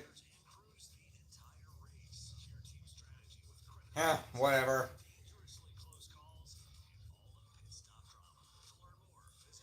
Yep. I've been a... Yep, you guys do not even know this, but... I've been a NASCAR fan since November of 2023. Here we go. Restart. Back at Watkins Glen, field making their way into the Geico restart zone. Is your insurance playbook lacking? Switch to Geico and get all your insurance coverage from one place. Go to geico.com today to get started. Ross Chastain, Shane Van Gisbergen side by side. Joey Logano looking on right there. Briscoe and Michael McDowell. Chastain gets away clean with the lead. The battle's going to be for Oof, second. we missed the Shane Van restart. Gisbergen will go to the number 2 spot. He was trapped momentarily driving left through the S's. Briscoe will settle for third. Michael McDowell and Corey LaJoie, the top 5. Corey LaJoie just into that 5th spot as they single out off of turn number 4 and race up the back straightaway. Now into the inner loop. It is Ross Chastain out front, is able to get away by 2 car lengths over Shane Van Gisbergen in the 2nd spot. Chase Briscoe in 3rd. Michael McDowell and Corey LaJoie, best battle among the race leaders. They run 4th and 5th. Sweeping wide off of turn number 5. It is Ross Chastain still in the top spot, working his way to the short chute over here to turn number 6. Right behind him, Shane Van Gisbergen, Chase Briscoe, and like Kyle talked about, Michael McDowell, Corey LaJoie there. That top 5 starting to separate out about 8 car lengths back to 6. The field makes their way up off of turn number 7. There was a host of pit lane infractions on that exchange out there. A lot of cars had to go to the back of the field. A 3rd pit road problem for Brad Keselowski. He had a tire violation. Oh my Smith got goodness. busted for speeding after running top 5. You had Daniel Suarez, Bubba Wallace, and Tyler Reddick having to go to the back of the field for pitting too soon. Now, the interesting part of that for Bubba Wallace for pitting too soon, his boss, Denny Hamlin, then was able to gain a spot and earn And Michael Jordan. And that's what he needed right now. It's been a tough start for Denny Hamlin. Not Yes, so for Michael Ross Jordan Chastain, owns Kyle a Rickey, NASCAR team. as he shows the way down the back straightaway. Been a Ross Chastain kind of day, at least so far in the first half of this race, and he is able to break away by a couple of car lengths over Shane Van Gisbergen. But yeah, mostly The race Denny leader, Hamlin. Chase Briscoe in a heated battle from 3rd on back. Michael McDowell is right there, as is Corey LaJoie in 5th. Fresher set of tires with Michael McDowell. He goes way wide off of turn number 5, trying to arc the corner coming down the stretch. Makes up a little bit of ground with Chase Briscoe. Briscoe in the blue and white Ford. It's the green and white Ford for Michael McDowell as McDowell looks at driver's right in 7. McDowell getting racy in turn number 7, finds the room he needs down to driver's right. However, can't get the power applied. Chase Briscoe hangs on to the number 3 spot. McDowell falls back in line again. Corey LaJoie is just patiently waiting to see which lane will open up. A little bit further back last time by Juan Pablo Montoya just continues to impress. Yes, He made a that's pass right. coming up through the S's on Juan Joey Pablo Logano. Montoya, That was for the number former 8 NASCAR position. Cup He Series is pulled driver away now from Noah and Indy by about 500 winner, is currently racing at Watkins Glen. Noah Gregson overhauls him. Logano falls back into the clutches of Martin Truex Jr. Battle just into the top 10 at the top of the hill and off of turn number 4. Martin Truex Jr. trying to get around Joey Logano as they enter the inner loop. The race leaders are already in turn number 5. Ross Chastain, Shane Van Gisbergen separated by about 3 car lengths. And just like before, the front 2 pulling away from 3rd on back. Now a challenge and change coming off of turn number 5. A bold move by Chase Briscoe. He went way wide off the corner, cut it back across the nose of Michael McDowell to take over the 3rd spot. They worked their way single file through turn number 6.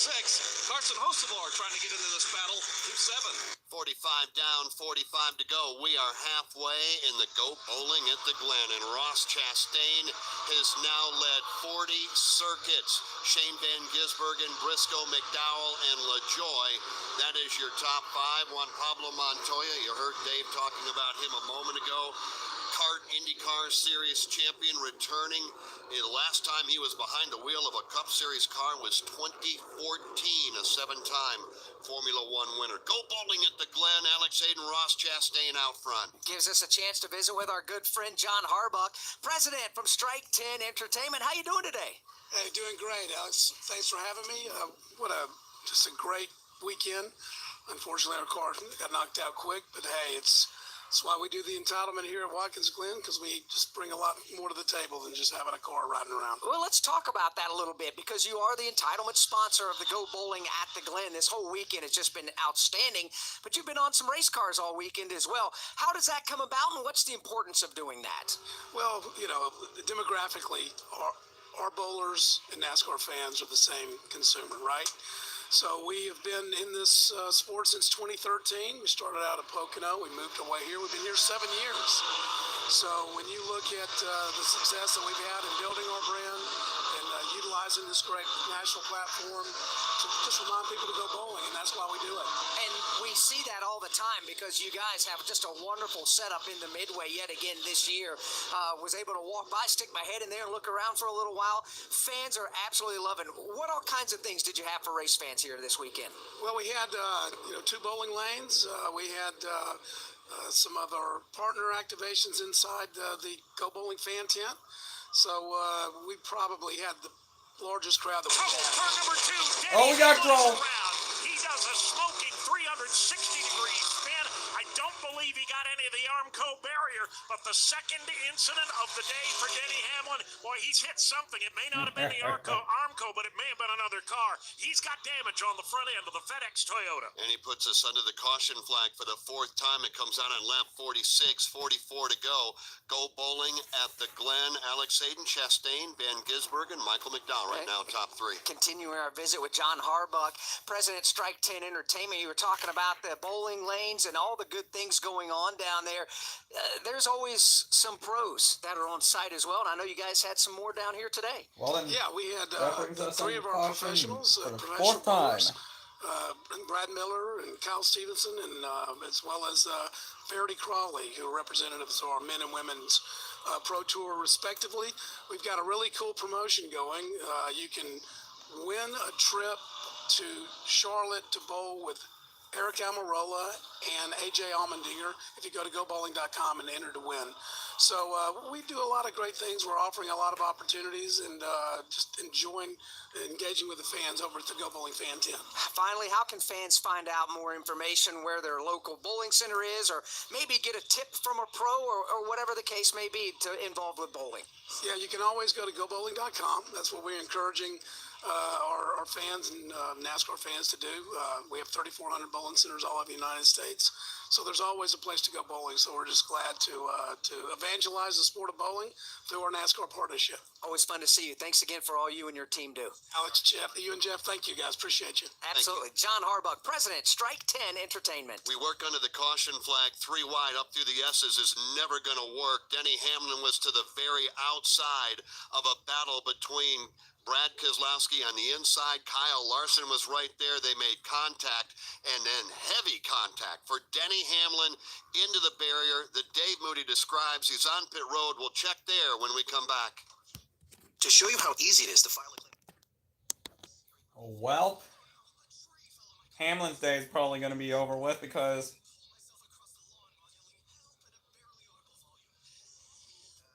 the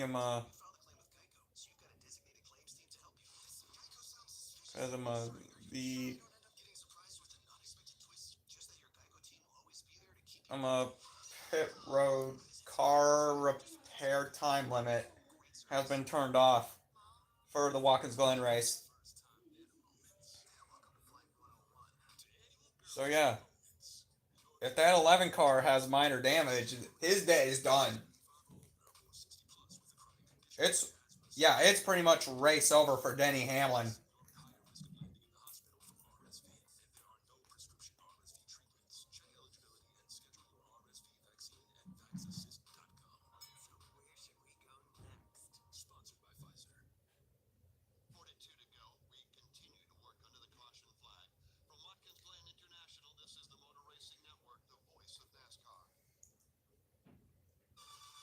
From the infield garages to the race shops, NASCAR Hot Pass is your all-access ticket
busy place, but again, Ross Chastain, Shane Van Gisbergen stay on the racetrack.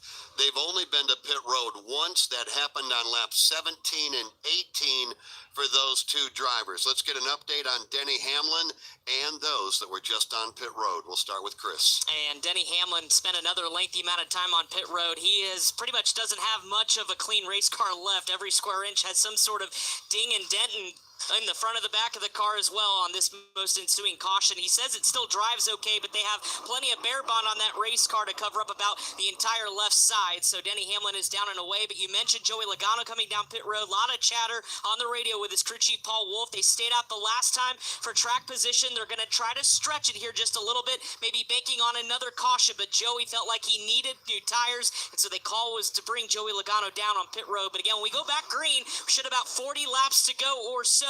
That is really stretching the fuel window with expected about 37 laps or so. So we'll see what happens, but strategy call for Logano, who again is already in the next round of the playoffs, so trying to do something different.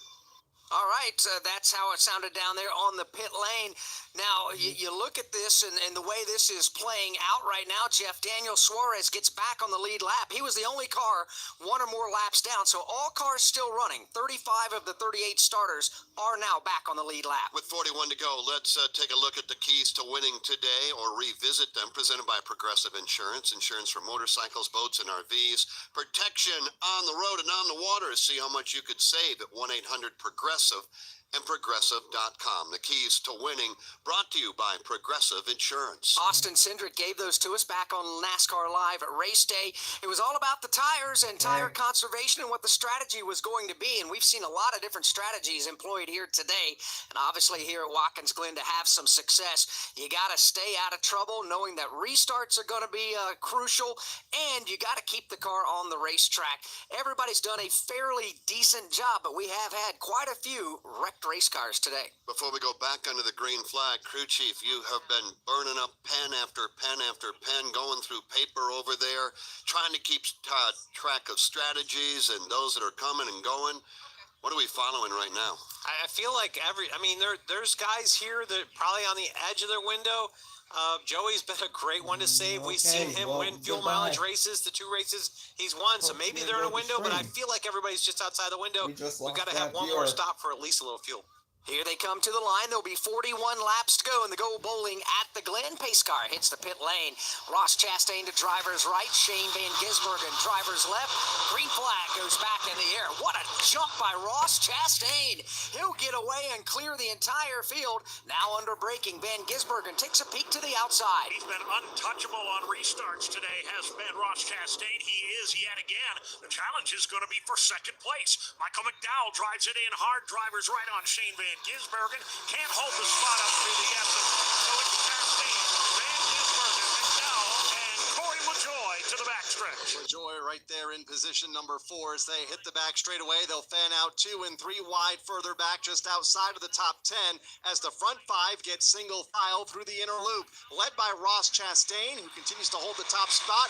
1 car length over Shane Van Gisbergen. 1 more back to Michael McDowell in the top 3. Michael McDowell still right there with Van Gisbergen as they work their way off of turn number 5, staying right in this tire tracks. McDowell scoots to driver's right a little bit, now cuts it back to driver's left, trying to outbrake in turn number 6, nothing there. Van Gisbergen holds on to it. About a half a car length separation between second and third as McDowell looks again towards the inside. Oh, the top 2 drivers are doing this on old Goodyear Racing Eagles. What a performance today by Chastain and Van Gisbergen. Right behind them on brand new, or at least newer tires, McDowell, LaJoie, and Chris Buescher. That's a great battle from the lead on back. Now Shane Van Gisbergen is pulled right up onto the rear bumper of the Ross Chastain automobile. Chastain with a good exit from turn 1 will pull away by a car length up through the S's. Van Gisbergen has 2 over McDowell. 1 more back to Corey LaJoie, right on his back bumper and Chris Buescher.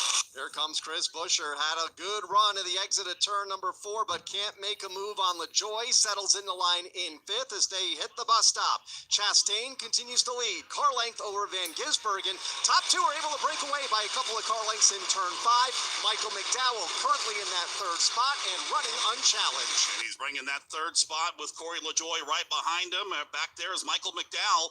Drops it over the left side of the berm, brings it back across of turn number 5. He'll lose some position there or some ground to Van Gisbergen. That allows Corey LaJoy to cut it down to 2 car length separation at 7. He's going to go heavy in braking in turn number 7, trying to chop off a little more distance off the back bumper of the 3rd place Michael McDowell car. Front 5 right together on the track. It's Ross Chastain, Shane Van Gisbergen, Michael McDowell, Corey LaJoy, and Chris Buescher back in the top 5. Here they come off the 90-degree turn number 1, the S's, and now beginning to climb up through the clouds, through the S's. It continues to be Ross Chastain, keeping the best in the business at arm's length one more time. Van Gisbergen, 2 car lengths back to McDowell, 2 more to LaJoy, and right there on his back bumper continues to be Chris Buescher. Chris Buescher in the 5th spot, looking inside and out on Corey LaJoy, but can't make a move for the 4th position as they'll single out through the inner loop. Top 5 closely bunched, led by Ross Chastain, then Shane Van Gisbergen. That battle for 5th, and also closing in from the 6th spot, Carson Hocevar. Don't count him out. He gets a good run to the exit of turn number 5. Yeah, he's by himself in that 6th position as he gets to run off of turn number 5 down the short chute to turn number 6. Chris Buescher in that 5th spot. He's trying to give everything he can to Corey LaJoy. Single file, 2 car length separation, 1st through 5 and 7. Pretty much bumper to bumper from the front of the field all the way to the tail of the field. Chastain is at the front. As a matter of fact, let's take it down the leaderboard right now and tell you where your favorite driver is running. 38 to go, presented by Napa. Elevate your engine performance and help it run cleaner, longer with advanced formulation and protection of Napa full synthetic engine oil. Available at Napa locations nationwide. Ross Chastain is the race leader. 2nd is Shane Van Gisbergen. Michael McDowell is 3rd and Corey LaJoy 4th. Chris Buescher being scored 5th. Carson Hocevar is 6th. Chase Briscoe 7th. Noah Gregson is 8th. Martin Truex Jr. 9th. And Juan Pablo Montoya is 10th. 11 through 20, Chase Elliott, Josh Berry, Christopher Bell, Austin Cindric, and John Hunter Nemechek. That's your top 15. The rest of the top 20, Alex Bowman, Justin Haley, William Byron, Ryan Preece, and Kaz Gralla is 20th. 21st is Ty Gibbs with Tyler Reddick 22nd, Joey Logano 23rd, and Zane Smith 24th. Kyle Larson back in 25th. You've got Eric Jones 26th, Austin Dillon 27th, Brad Keselowski 28th, Daniel Suarez 29th, and Daniel Hemrick is 30th. 31st, Kyle Busch. 32nd, Harrison Burton. Todd Gilliland, 33rd. Denny Hamlin, 34th, and Bubba Wallace, 35th. 35 cars running, 35 cars on the lead lap. Out of the race, position 36, A.J. Allmendinger, Ricky Stenhouse Jr., and Ryan Blaney completes the top 38. Battle for the race lead heads to Dave Moody. Shane Van Gisbergen took a hard look to the inside coming off turn number 1. Couldn't quite make it stick, but he's all over Ross Chastain now. The battle for the lead as they hit the top of the hill in turn 4. Looking to perhaps build a run under braking into the bus stop is Shane Van Gisbergen, but so far he's going to stay within a car length behind race leader Ross Chastain. Van Gisbergen in 2nd. Top 2, closed up and have company from Michael McDowell, Chris Buescher, who took the 4th spot away, Corey LaJoy in 5th, Carson Hocevar in 6th. Off the turn, here goes Van Gisbergen looking to driver's right. Nothing there once again. It is Ross Chastain, powers off of turn 5 into turn 6, holding on to the lead. A 6-car battle for the top spot as they fire their way to turn 7. What a day it's been for Ross Chastain in 27 career road course starts. Before this, he's led 49 combined laps. Today, he's just led his 49th lap here this afternoon, but he's under attack. Shane Van Gisbergen, Michael McDowell, they're there. Here they come off turn number 1. It's Chastain by less than a car length. Last time by, smoke off the left rear corner of the Denny Hamlin automobile as he runs toward the tail end of the field after that crash a little bit earlier. Here they come up through the S's. Ross Chastain, Shane Van Gisbergen, McDowell, and Buescher. Top top 4 cars now beginning to break away just a bit from 5th place running Corey LaJoy and Carson Hocevar in 6th. Underbraking into the inner loop, it is still Ross Chastain as the race leader. Right there in his tire tracks, the second place car, Shane Van Gisbergen. Then the battle for 3rd, 2 lengths back. Michael McDowell has that position for now over Chris Buescher. Shane Van Gisbergen with a great run through the middle of turn number 5, trying to set up the exit of turn number 5. Doesn't pay off. Ross Chastain opens up another couple of car lengths on him back into turn number 6. Another great battle for that 3rd spot. Michael McDowell, Chris Buescher, a pair of Fords as Buescher looks to driver's right. Chris Buescher getting frisky now. He'll open up that inside lane off turn number 7. Tries to pull even on Michael McDowell. Can't do it. McDowell in the Bennebone Ford has the advantage. He'll hang on to position number 3 as Chris Buescher will recoil and try to challenge again. Buescher drops back into the 4th spot and will try again. Behind them, about 2 more car lengths. Corey LaJoy beginning to feel the heat from Carson Hocevar. Great run by Hocevar after starting dead last on the field. Closer to the front of the pack, Chris Buescher does get the job done. He drives past McDowell, move Buescher to the 3 spot. One of the fastest cars on the racetrack, if not the fastest right now for Chris Buescher. Moved around LaJoy a lap ago, gets around McDowell now here off of turn number 4, and has his eyes set on the top 2. Ross Chastain, Shane Van Gisbergen, soon to be joined by Chris Buescher, right there within the 3rd spot, and within a car length off turn 5. An amazing run for the first 2 drivers on these old Goodyear Racing Eagles, making them work. Ross Chastain holds on to the spot. On his back deck lid is Van Gisbergen. Chris Buescher, fastest Ford on track right now. He is all over the back end of Van Gisbergen as they work their way off at turn 6. Van Gisbergen looks to driver's right in 7. Top 6 right now have broken away and pulled away from the field. Battle for 2nd. Here comes Buescher down to the inside. Shane Van Gisbergen to the outside. Michael McDowell looking on as Chastain continues to lead. Beginning to turn into a bit of a bare knuckler here at the Glen as the top 6 automobiles now are essentially nose to tail, led by Ross Chastain. Right on his back bumper, Shane Van Gisbergen looks to the left through the S's, looks to the right through the S's, or check that, Buescher rather, looks to the left and the right, nothing there, but he's not done yet. Here he comes on the backstretch. Having a look to driver's left, halfway up the back straightaway is Chris Buescher, but can't make a move on Ross Chastain. Into the bus stop, Shane Van Gisbergen still right there in 3rd. Michael McDowell 4th. Corey LaJoy and Carson Hocevar 5th and 6th, but all eyes at the front of the field. Here comes Chris Buescher looking to build a run to take the top spot away from Chastain. It's a heavyweight battle coming off of turn number 5. Chastain goes way wide, cuts it back just before the grass line to get it off the turn in 5. He heads it back towards turn number 6, holds on to it. Here goes Buescher. He looks to driver's left of Ross Chastain in the chute. Now they head to turn 7, side by side for the lead at Watkins Glen. Chris Buescher doing it the hard way around the outside, and he'll make the pass stick. Chris Buescher, the new race leader at Watkins Glen. Ross Chastain falls in line 2nd. Shane Van Gisbergen is 3rd. He's under attack from Michael McDowell. McDowell now puts the crosshairs on the back bumper of the Shane Van Gisbergen machine. Spectacular racing at the front of the pack. They're going to go side by side. McDowell will slide through in turn number 2. McDowell to the 3 spot. Van Gisbergen back to 4th. Corey LaJoy beating on his back bumper. Carson Hocevar watching it all unfold. Meanwhile, at the front of the field, new race leader Chris Buescher beginning to tiptoe away on the back straightaway. Already has 5 or 6 car lengths to Ross Chastain, who is settled in the line in 2nd, just in front of this great battle from 3rd on back. Michael McDowell has it. Shane Van Gisbergen in line just in front of Corey LaJoy in 5th. Van Gisbergen wants that positions back as they work their way up off the corner of turn number 5. He'll keep it on the racetrack as McDowell goes wider off the corner. McDowell holds on to that spot. Van Gisbergen needs to worry about Corey LaJoy behind him. All over the back deck lid, his teammate Carson Hocevar right there with him to 7. And those tires for Van Gisbergen and Chastain have to be used up and done. As a matter of fact, here they come to pit road right now. Chastain will give up running in position number 2. Van Gisbergen right behind him. Chris Wilner, here comes Shane Van Gisbergen. And SVG came over the radio to Travis Mack, his crew chief, and said the tires are gone after Buescher went by, so the call was to tell him to get him to pit road. He's in his window. Final pit stop of the day for SVG already to the right side of the race car. 4 Goodyear Eagles Sunoco fuel. He was happy with the run, but said the tires were shot. As SVG waiting on the fuel, waiting as the jacket, the nod is given. SVG's down and away.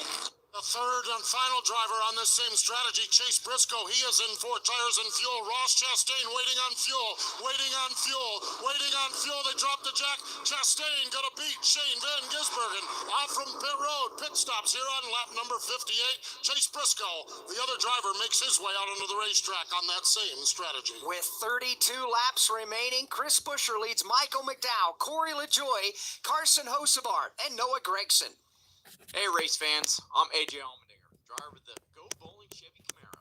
How would you like to win a Go Bowling experience? Me and Okay, new leader. prize is a VIP trip to Charlotte, North Carolina for 2. Yep, we got ourselves a new leader, unlike Chase. Not Chase Briscoe. I mean, Chris Buescher. New leader, Chris Buescher. Enter today, and let's all go bowling. This NASCAR season, Toyota Racing isn't looking for just anyone to join the team. No, we're looking for bankers, the ones who are open on Sundays. Yeah, all those live streams I posted.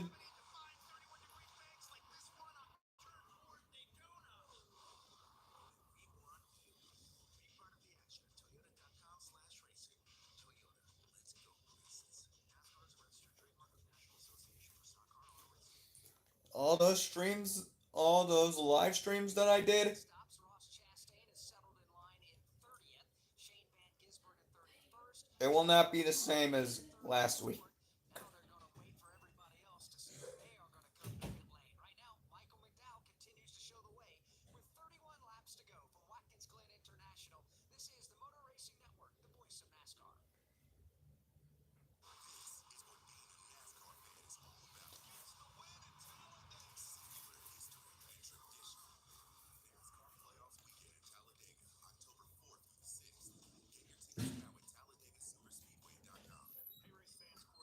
Join Ryan Fuller and myself for Stack of Pennies every week. I'll break down my race and everything that happened on the track right out of my windshield. Plus, we give out the dogs of the week for the best pickers and pick your guys and go in depth for all the money stops, pit road woes, and penalties. You know what? You never know what guests are going to stop by the Nonsense Garage, but you can listen to Stack of Pennies every week on your favorite podcast platform, SiriusXM Channel 90 on Tuesdays, and the full YouTube version drops on NASCAR Channel on Wednesdays.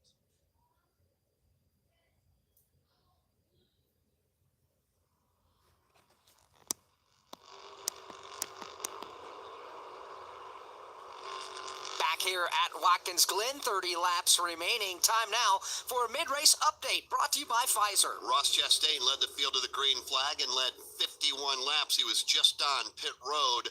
They are trying to do this on a 2-stop pit strategy. Same for Shane Van Gisbergen, also on pit road just a moment ago. 60 laps are complete, 30 to go.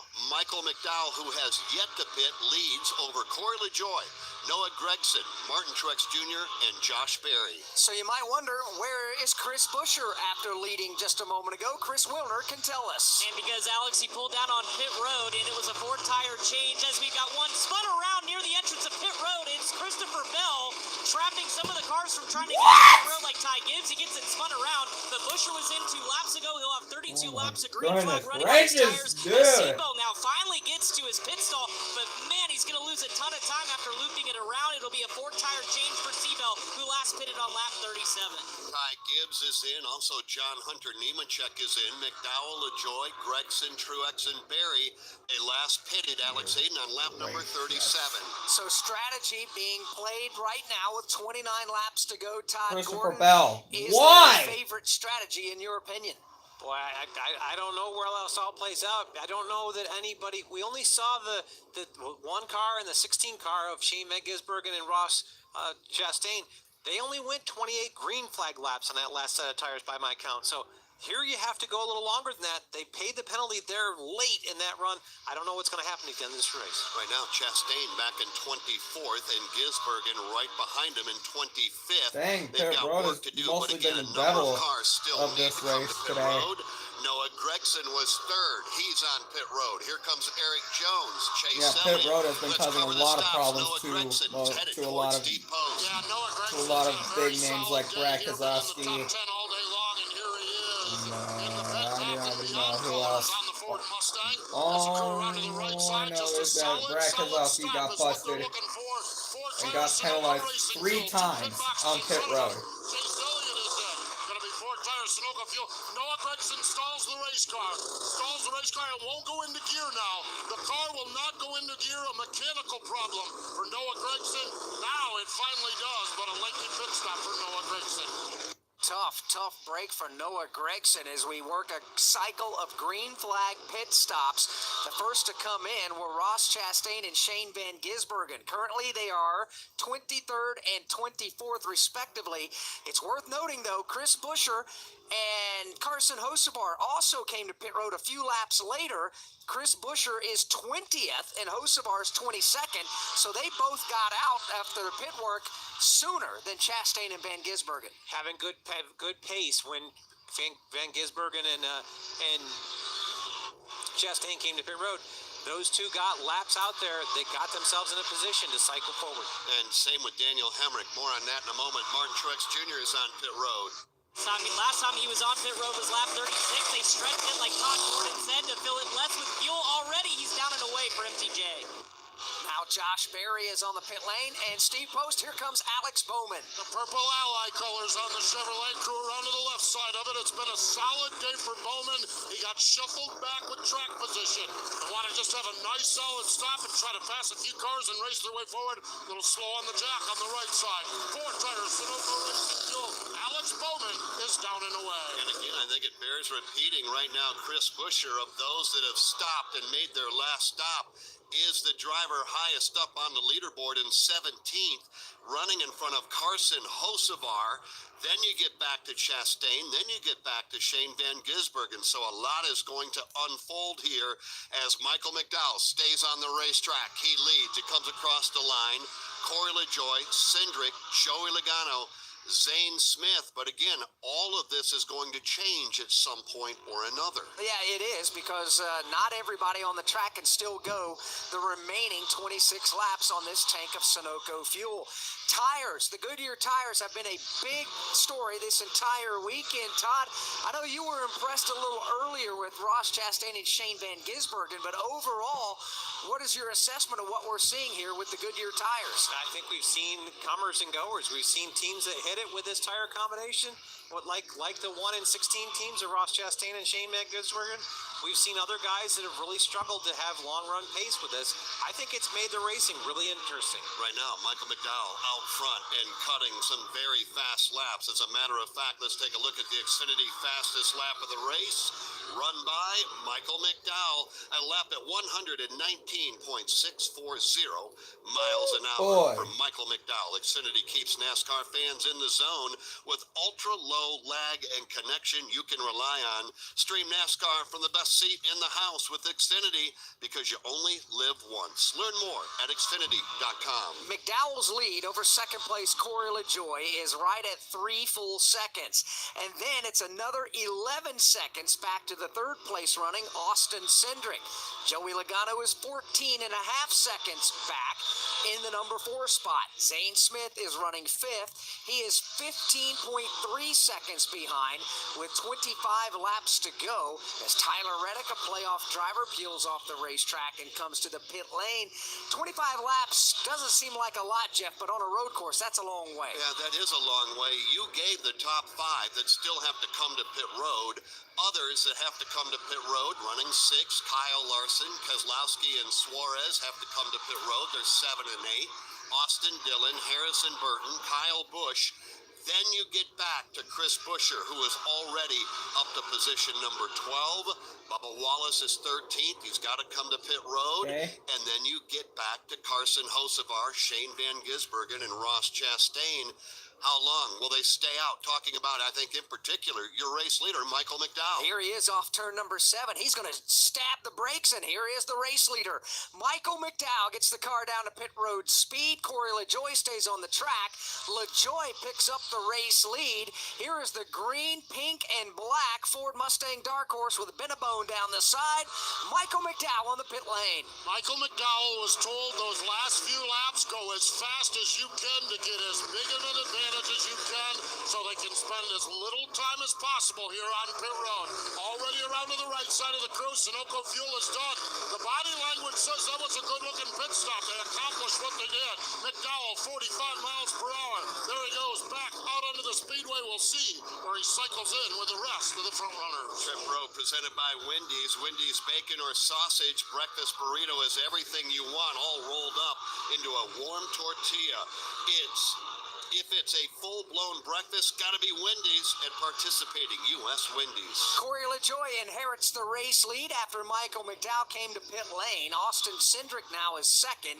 Joey Logano is up to third. Zane Smith will now be fourth. Welcome. And Kyle Larson will round out the top 5 down to 24 laps to go.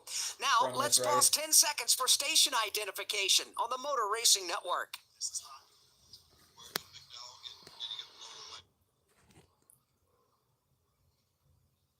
What just happened? Motor Racing Network live at Watkins Glen International. As we race the had to do a Go station Bowling at the identification. Glen. Current second place driver Austin Cindric is second no more. He's making a pit stop. My name's Alex Hayden. Alongside is Jeff Striegel and championship winning crew chief Todd Gordon, with Dave Moody, Kyle Rickey, and Jason Toy out in the turns. Steve Post and Chris Wilner up and down the pit lane. Getting down to it, 23 to go. Corey LaJoie is the race leader. Progressive Well, that's an underdog. Well, that could be a potential underdog playoff spoiler. Yeah, Corey LaJoie, he ain't even a playoff contender. He was never a playoff contender. He never won a cup race before.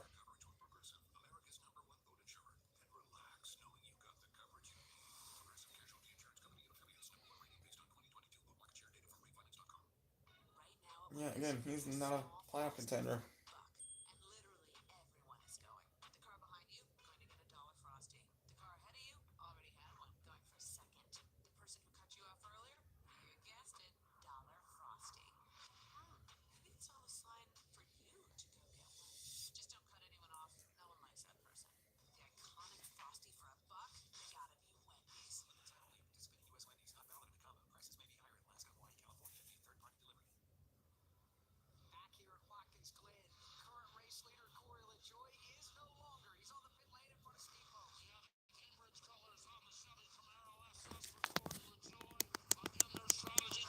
Hard as they can to get as much track position. 4-tire Sunoco Racing Fuel. Well, I have heard that Corey LaJoie is no longer the race leader. He just pitted. Lead over to Joey Logano, who pitted on lap number 48. Remember, Joey punched his ticket to the round of 12 by winning a week ago.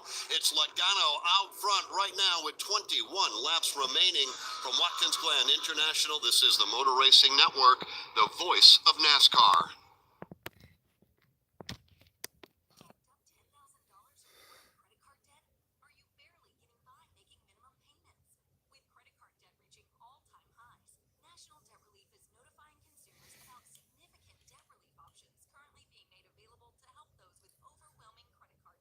I did not stream the Atlanta race last week.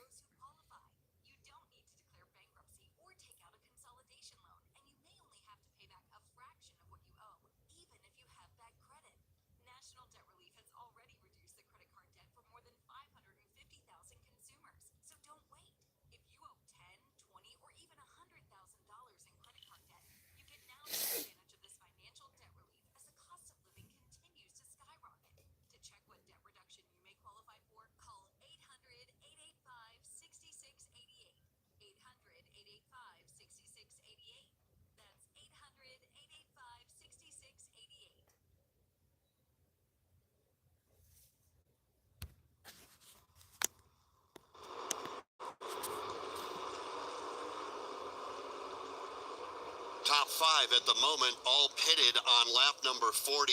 When do they pit? Or do they pit? That may be the question that determines who goes to victory lane here this afternoon. We're down to 20 to go. Next time by for Joey Logano, who leads over Zane Smith, Kyle Larson, Brad Keselowski, and Daniel Suarez, the 5 drivers that all pitted last on lap 48. We're working lap number 69 currently. The rest of the top 10, Chris Buescher, Carson Hocevar. He is running 7th in front of Shane Van Gisbergen and Ross Chastain. Harrison Burton completes the top 10. Kyle Larson from 3rd place bails off the racetrack, and Larson's red, white, and blue Chevrolet makes a stop in front of Steve Post. Kyle Larson brings that Chevy in. They had that pit penalty where they interfered with another team. They had to go to the back. Cliff Daniels cued the radio and said, we're just going to have to grind this out and get everything we can get. We're running in the top 5. Good pit service here on lap number 70, 20 laps to the end, and Larson going to grind it out and see where they end up after that penalty midway through this race. We gave you the top 10. Kyle Larson on pit road. McDowell right now running 10th in front of Ryan Preece, Harrison Burton, Kyle Busch 13th. Chase Briscoe, Corey LaJoie has cycled around. He's 15th in front of Martin Truex Jr., Josh Berry, William Byron 18, Chase Elliott 19, and John Hunter Nemechek at the moment is 20th. 21st on the leaderboard is Noah Gragson. 22nd is Justin Haley. Ty Gibbs 23rd. Juan Pablo Montoya is 24th. 25th is Alex Bowman. Austin Cindric 26th. Kaz Grala 27th. Daniel Hemrick is 28th. Christopher Bell 29th. And Tyler Reddick is 30th. And the rest of the leaderboard looks like this. Austin Dillon 31st. Bubba Wallace 32nd. Todd Gilliland 34th. Denny Hamlin has had a rough day. He's 34th. Eric Jones 35th. Out of the event, 36th, A.J. Allmendinger, 37th, Ricky Stenhouse Jr., and out early, 38th to Ryan Blaney. Joey Logano showing the way. Zane Smith was 2nd. He's not anymore. Zane Smith on the pit lane. They did a nice job with this strategy as well to get them from pits, some track position. Stephen Doran, the crew chief on it. This brings the Focus Health Chevrolet in. It is an orange and blue car. Slides out in front of Daniel Suarez, who pitted here. Zane Smith's pit service is done here this afternoon at Watkins Glen. Todd Gordon, 71 down, 19 to go. 2 cars left down on the track that pitted on lap 48. Logano and Keselowski, they go 1-2. Are they going to try to do it? Are they going to try to run it all the way to the end of the race? What do you think? I don't know that they will. I feel like that's too many laps to even try to stretch it on mileage. So let's see what Chris Williner, what have you heard of the 22 pit? Yeah, just listening to the radio chatter with Paul Wolf, his crew chief. Right now, it's to maintain his pace, maintain the lap time, don't slow down. Then he came back over the radio and said, we've done the numbers. Looks like 8 laps max we can stay out. So you're right. He wasn't going to make it on a fuel save, but right now trying to maintain a gap. Hold your lap times right now and see what happens. But again, a caution would do wonders. But right now, 8 laps the max they can go here with Joey Logano. Well, and it's worth talking about it with Joey Logano. That report from Chris Willner as the race leader. Chris Buescher's already made what could be his final pit stop. Chris Buescher is currently 2nd on the leaderboard. He's 2 seconds behind, and Chris Buescher is 2nd. Then it's Brad Keselowski, who is 3.2 seconds behind as well in the 3rd spot. I think what we're hearing right now is the same thing is true for Brad Keselowski. So Logano and Brad more than likely will need to pit. Let's get an update on Brad Keselowski. We work under the green flag, down to 18 laps to go. It's looking like Brad Keselowski may be on the same strategy. We're looking at the numbers as Joey Logano, the current race leader. Both were last on the pit lane on lap number 48.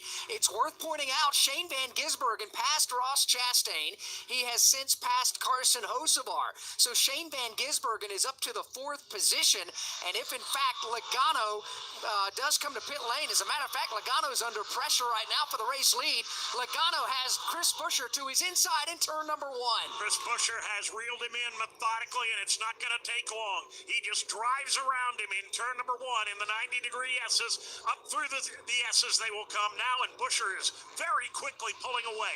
3, 5, 7, now 10 car lengths the gap as they hit the back stretch. And it was just 2 laps ago that he was able to take the 2nd spot away from Brad Keselowski. Now a lap later, moves in and around Joey Logano for the race race lead, and by the time they get halfway up the back straightaway and into the bus stop, Chris Buescher is gone, driving away from Joey Logano, who has a comfortable margin in the second spot as the top two make their way through turn number 5. Working their way off of turn number 5, and he is setting sail, trying to get away. Chris Buescher now works his way back down to turn number 6. Joey Logano, 10 car lengths behind him, and then further back, here comes Shane Van Gisbergen. He's continuing to make up ground little by little, trying to catch up with Joey Logano, the 7th. Kaz Grala backed it around in the wall in turn number 7, pulled down right in front of Kyle Busch, and managed to get off of the racetrack. No harm there, although he did make some pretty significant contact with the outside retaining wall, then got it off the racetrack. We stay into the green flag. Buescher out front at the Glen, Logano, Van Gisbergen, Keselowski, and now Ross Chastain, as Chastain just a moment ago got by Carson Hocevar. So Joey Logano, after Chris Wilner told us on the pit report, looking to come to pit lane, which would now be about 4 to 5 laps away. And Brad Keselowski, essentially on the same strategy, would put Chris Buescher effectively 5 seconds now in front of Shane Van Gisbergen. We'll wait and see if there is any sort of caution that could really throw this race into a topsy-turvy scenario. How about this? Who knew that Carson Hocevar was a road racer? Right now, he is sandwiched between Chris Buescher and Shane Van Gisbergen, Ross Chastain, then Michael McDowell, and in the middle of all of that is Carson Hocevar. Yeah, it started at the back of the field. They just had an awful practice session and qualifying session yesterday, but they have made some decisions overnight and made changes to the race car. Here we go. Ross Chastain trying to make a move on Brad Keselowski. Keselowski punted him to the outside. He had to use all the runoff area just to keep it out of the B gravel. And now they come off of turn number 7, and Carson Hocevar down to the inside on Ross Chastain. And right behind Brad Keselowski as Michael McDowell looks on. This is the battle for position number 5. Here they come now, working their way up through the S's. That is a tremendous battle for 5th place on back. Keselowski, Hocevar now slides underneath Ross Chastain. He'll pick up a spot. The Melon Man trying to fight back, but he's also got a rear view mirror full of Michael McDowell as they hit turn 4. This battle the full length of the straightaway behind the race leader. Further up, change for second. Here's Shane Van Gisbergen outbreaking Joey Logano into the bus stop. He will take the second spot and immediately drive away from Logano by 5 car lengths. Watching that battle from 4th on back now in turn 5. Tightly bunched 4 cars led by Brad Keselowski. Brad Keselowski on that different cycle trying to hold on to that position. Last time down, forcing Ross Chastain off the racing surface. He lost the spot to Carson Hocevar. Now he's about to lose the spot here to Michael McDowell. Looks to the driver's left, up front. Hocevar with a great move in the middle of turn number 6. Slides across the nose of Brad Keselowski. And takes that spot away. Right now, Chris Buescher, the race leader. Shane Van Gisbergen is second. The gap at the Van Gisbergen is 4.9 seconds with 14 laps to go. I can't wait. Okay. Okay, now we are. Alright, we're at the near home stretch of the race already. And I believe Buescher is still up front. Hocevar, he's on his way to that top spot.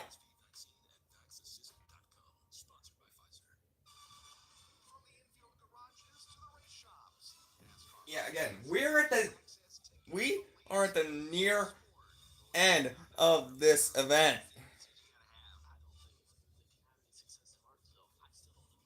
Stay up to date with all of your favorite drivers all year long. Get to the Final Four is what every driver in NASCAR's goals are. NASCAR Hot Pass. Weekday mornings from the Motor Racing Network. Chris Buescher's lead over Shane Van Gisbergen, staying stable right around 5 full seconds with 13 laps remaining. Joey Logano still third, staying on the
laps to go here at Watkins Glen International, with Chris Buescher up front by 4.2 seconds now on Shane Van Gisbergen. Joey Logano still third, Carson Hocevar fourth. Michael McDowell has just moved up to the number 5 spot. And here's the thing that we're watching right now. Shane Van Gisbergen behind by 4.2 seconds, race leader Chris Buescher. But lap after lap, it's 2, 3, or 4 tenths quicker for Shane than it is for Chris Buescher. Yeah, and he's going to need to be 3 to 4 tenths. He can't be that 2 tenths to have a shot at getting to him. It's going to be interesting. I think Buescher's in a position, as long as they don't have a fall off of the cliff, because I don't think they've gone this long on tires. It's going to be theirs to give up. It will be. Chris Buescher hangs on right now to the race lead. Here he is, past start finish, down to 11 laps to go. Shane Van Gisbergen now pops out from underneath the Go Bowling Bridge. The stopwatch says just 4 seconds is the distance, and here's Joey Logano. He'll peel off the racetrack from the number 3 spot and come to pit lane. Chris? Paul Wolf held his driver on the racetrack for as long as they could. Remember, they have the win in the bank, so they could be aggressive, but finally, after 30 laps on tires, and they were running out of fuel, he said, let's come down pit road. We were going to be short anyway. They were banking on a caution, didn't get it. 4 tire changes, a splash of fuel. Joey's down and away, but unfortunately, a win may have eluded them. And trouble for Harrison Burton on the race course. He had to come to a stop here in the inner loop. Left rear tire down on that car as he continues to limp off of turn 5 and up the short chute. Boy, he's not limping at all, though, and he is starting to shred that Goodyear Racing Eagle. If he shreds it a lot or loses the carcass, we could possibly see a caution flag. We have not yet run to the green flag. Chris Buescher, Van Gisbergen, Hocevar, McDowell, and Ross Chastain, Alex Hayden, all eyes right now are on Harrison Burton. Yeah, he's just come off turn number 6. He's into turn 7, and the caution flag is out. Caution is out, and there is a thunderous round of applause from the fans here. And I think what comes into play now, Jeff Striegel, with there'll be 10 laps to go at the line this time by. These teams still have one set of brand new Goodyear tires laying in the pit box. I think they know what's coming. Hang on, this is going to get good before it's over. 10 to go at the Glen and under caution.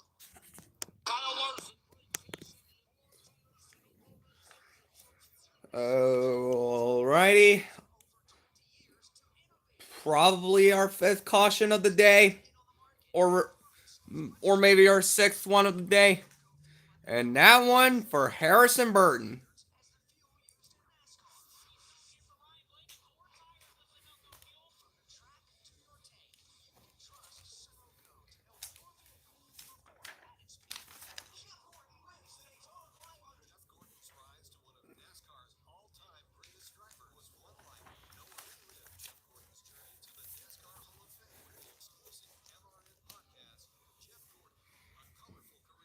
Okay.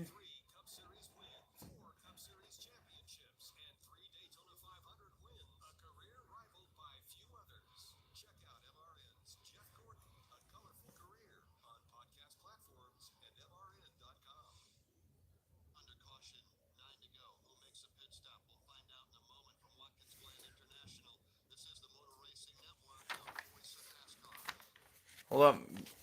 I got a BRB real quick.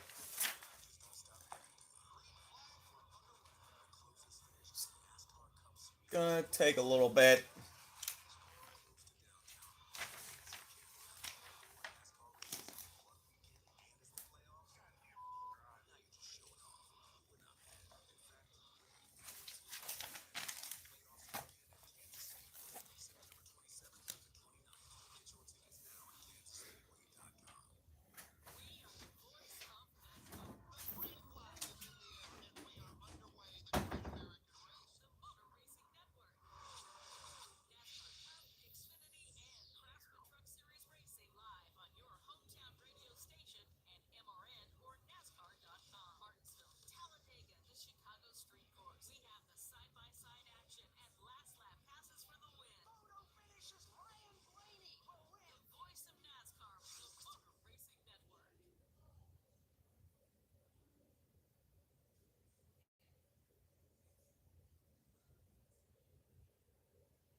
Sorry about that. First out. William Barron's going to be next, and then we've got John Hunter Nemechek going out third of these cars. Chris Wilner, who pitted in front of you? Both the 2311 machines of Tyler Reddick and Bubba Wallace were in. Of course, it has been a day to forget for Tyler Reddick and Bubba Wallace. Also in was Ty Gibbs. He was up near the top 10 earlier today. Still an ill-handling race car aboard that Toyota, so they made an adjustment for tires here. But again, he was running in the mid-pack. Coming into today's Go Bowling at the Glen, Hendrick Motorsports has won here the last 5 consecutive years with 3 different drivers. It may take a minor miracle if they're going to make it 6 in a row here today. Yeah, right now they don't have anybody in the top 10 at all. And take a look at that top 10, Alex. Chris Buescher, who has never won on a road course at this level. Shane Van Gisbergen, a road racing ace, that's for sure. Carson Hocevar, a rookie at this level, in front of another road racing giant in Michael McDowell. Ross Chastain has become a road racing giant today or this weekend. He's trying to do something he's never done before. Well, he's actually won one road course win that came at the Circuit of Americas, but this has just been his coming out party today. That car race Briscoe, was Corey back in LaJoie, Ryan 2022. Preece, Martin Truex Jr., and Josh Berry among the top 10. Yeah, that's part of it. With different strategies play out throughout an entire race, Todd Gordon, then you get this late caution like this. Now we're down to 9 to go. That really turns things around and puts you in a good spot for those of that played a different strategy than some of the others. But you got to be impressed with the drive back. We saw Shane Van Gisbergen and Ross Chastain. We thought they were going to be buried just a bit. This is kind of a new life for those drivers. Yeah, it's definitely worked in the favor, and they've just had great pace in the race cars. That makes for a lot of things to get better. You don't have to have the greatest strategy if you've got a lot of pace. So Chris Buescher in a great spot here. Shane Van Gisbergen was faster than him the last 4 or 5 laps coming to this. Now that gap is erased, it'll be a great race between these two as we take the green. Why don't we take a swing around the racetrack right now and talk about opportunities to overtake. We know we've got a good one going into turn number 1, that downhill run, that 90-degree right-hand turn under braking. That is a tremendous place to pass here. What about up through the S's in front of Dave Moody? Well, the S's are always a little bit tricky when it comes to trying to overtake because there's not a lot of room laterally. But coming out of the 90 is going to be the critical time. On the restarts, we've seen people get shoved wide. We've seen people, Jeff, get shoved a quarter of a mile off the race course when a race is on the line. I wouldn't be at all surprised to see that happen again here this afternoon. Kyle Rickey down at the inner loop or the bus stop. It's always one of the most thrilling and sometimes nervous portions of Watkins Glen. It is, especially on the starts and restarts of these races here this weekend. That's where a lot of ground is made up and where a lot of ground can be lost, as we saw in the opening lap of this event. For the restart here, I expect a lot of drivers trying to get a run off of turn number 4 in front of Dave, up the back straightaway, and maybe outbrake the competitor in front of them upon breaking into the inner loop, that right combination of corners. If you can't make a run there, you can start to set up a pass for maybe the exit of the inner loop into that long sweeping turn 5.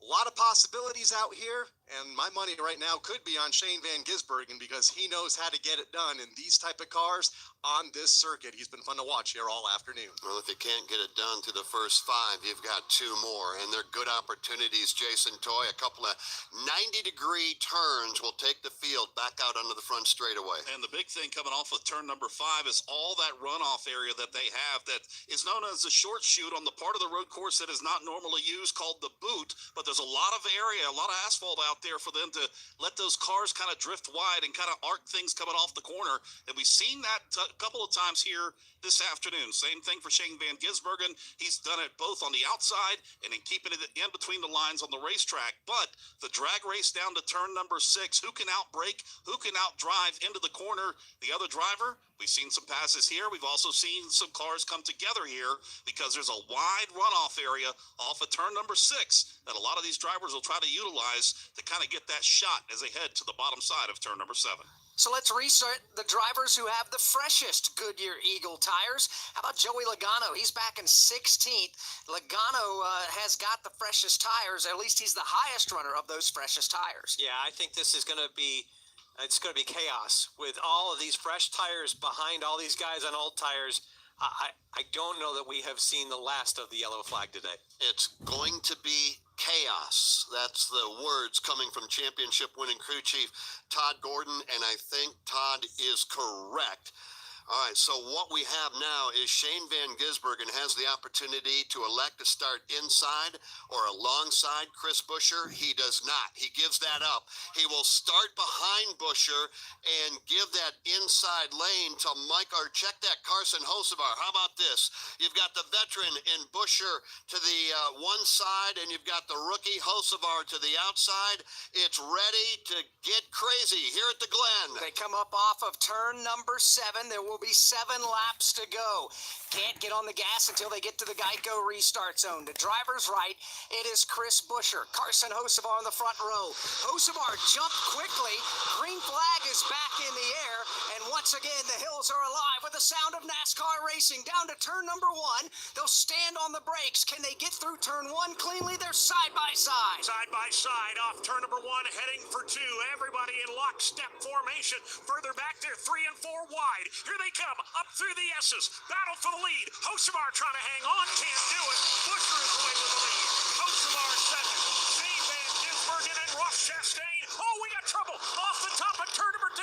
William Byron almost got over the guardrails. He is on the hood of another car as they come sliding to a stop. Keselowski and Byron came together in turn number 4.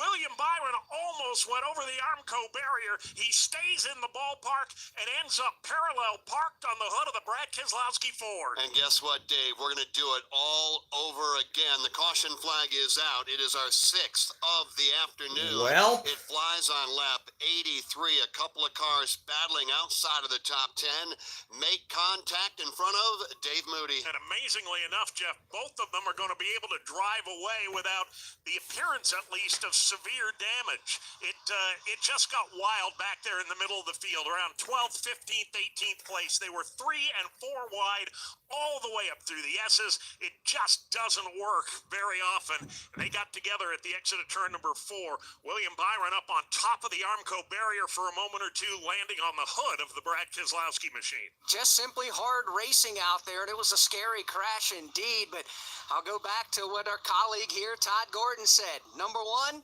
expect chaos. Number 2, cautions breed cautions. And here we are with now 6 laps to go as they come back to the line. This was a tough one there. Hard racing when you're 3 and 4 wide on a road course. A lot of what we call marbles out there, where little bits of the Goodyear rubber comes off the cars and chunks up. You get into that, it's tough to get grip on these slick racing tires. William Byron making contact with Joey Logano. Joey then making contact with the 6 of Brad Keselowski, turning him into the Armco barrier. No place to go for William Byron. He climbs up on the side of the Ford Mustang and sticks his right front tire into the window net of Brad Keselowski and rode that way for several yards. Alex Hayden, there is a reason NASCAR put safety number 1, and part of that safety is the window net, and it paid off right there. Yeah, go all the way back to Darlington Raceway back in the 60s with Richard Petty. Had a vicious crash at Darlington Raceway off of then turn number 4. Car flipped wildly, and that was before anything about a window net. Nobody even thought about it. You didn't need that. You didn't even consider that as a safety thing until the King, Richard Petty, and those arms went flying out of the car as the car tumbled end over end. After that, they said, we got to do something about driver safety at the driver side window. Invention of the window net, and it's come a long way. It is sturdy, and it helped Brad Keselowski. Hey, race fans. I'm AJ Allmendinger, driver of the Go Bowling. well, caution number 6. We are at the near end.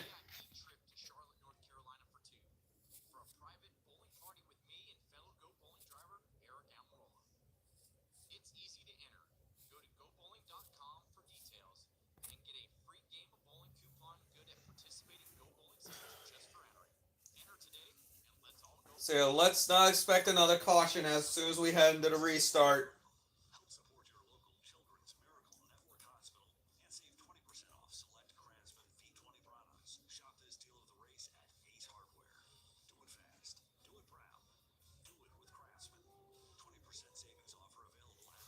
Hold on, gotta BRB real quick.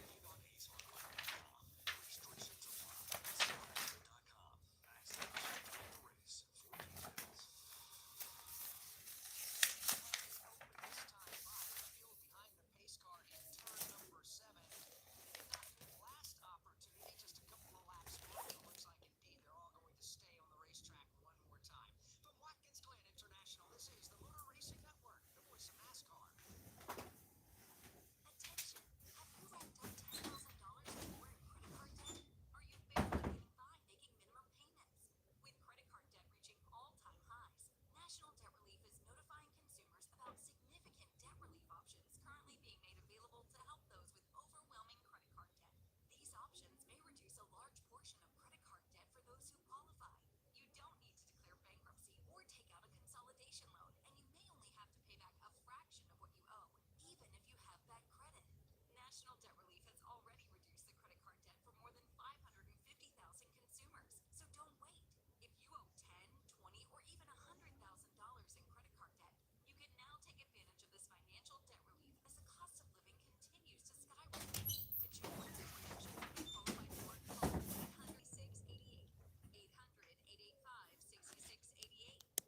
800-885-6688. That's 800-885-6688. What the heck happened?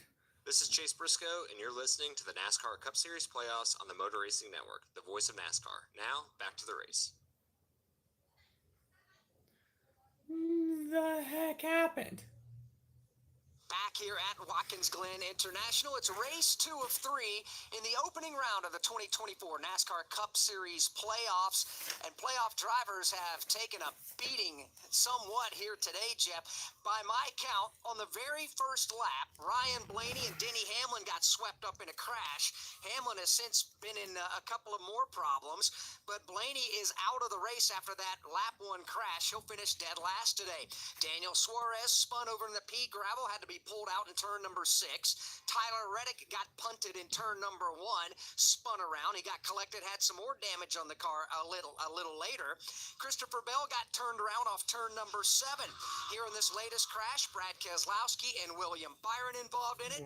Then you had the pit infractions. Brad Keselowski's had not 2, but 3 pit road infractions. Kyle Larson, he also gets a buy one, get one free on pit road infractions. He's got 2 of them today. So what are you trying to say, Alex? It's been a bad day if you're a playoff driver, and here is how it shakes out. We'll go from 16th on up. 16th right now. Obviously, you're trying to make it to the round of 12. We'll have one more race to decide it. And if it ended now, and I have a feeling we're a long way from being over. Right now, Harrison Burton, 25 points out. 16th, Denny Hamlin outside by 15 in 15th. Then you get Brad Keselowski in 14th place, and also outside by 14.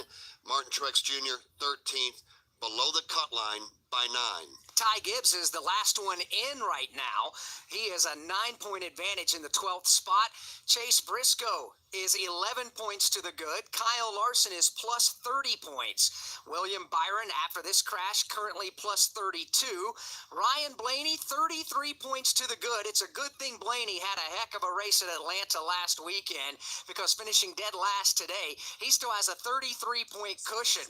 Daniel Suarez is 36, and then you've got everybody else who's in pretty good shape. The best out of all of them is Joey Logano with a win. And let me remind you that a point is a spot on the racetrack, and we've got 30 cars on the lead lap, so a lot could change in the waning laps here. Let's go downstairs and hear from a crew chief. This is going to get wild before it's over. Chris Wilner. It certainly is going to get wild. Luke Lambert, the crew chief for Carson Hocevar. What's your message to your driver here going toe-to-toe for his first career win? But you know chaos is about to ensue. Yeah, I mean, we just got to survive this. He's gonna do a great job no matter what.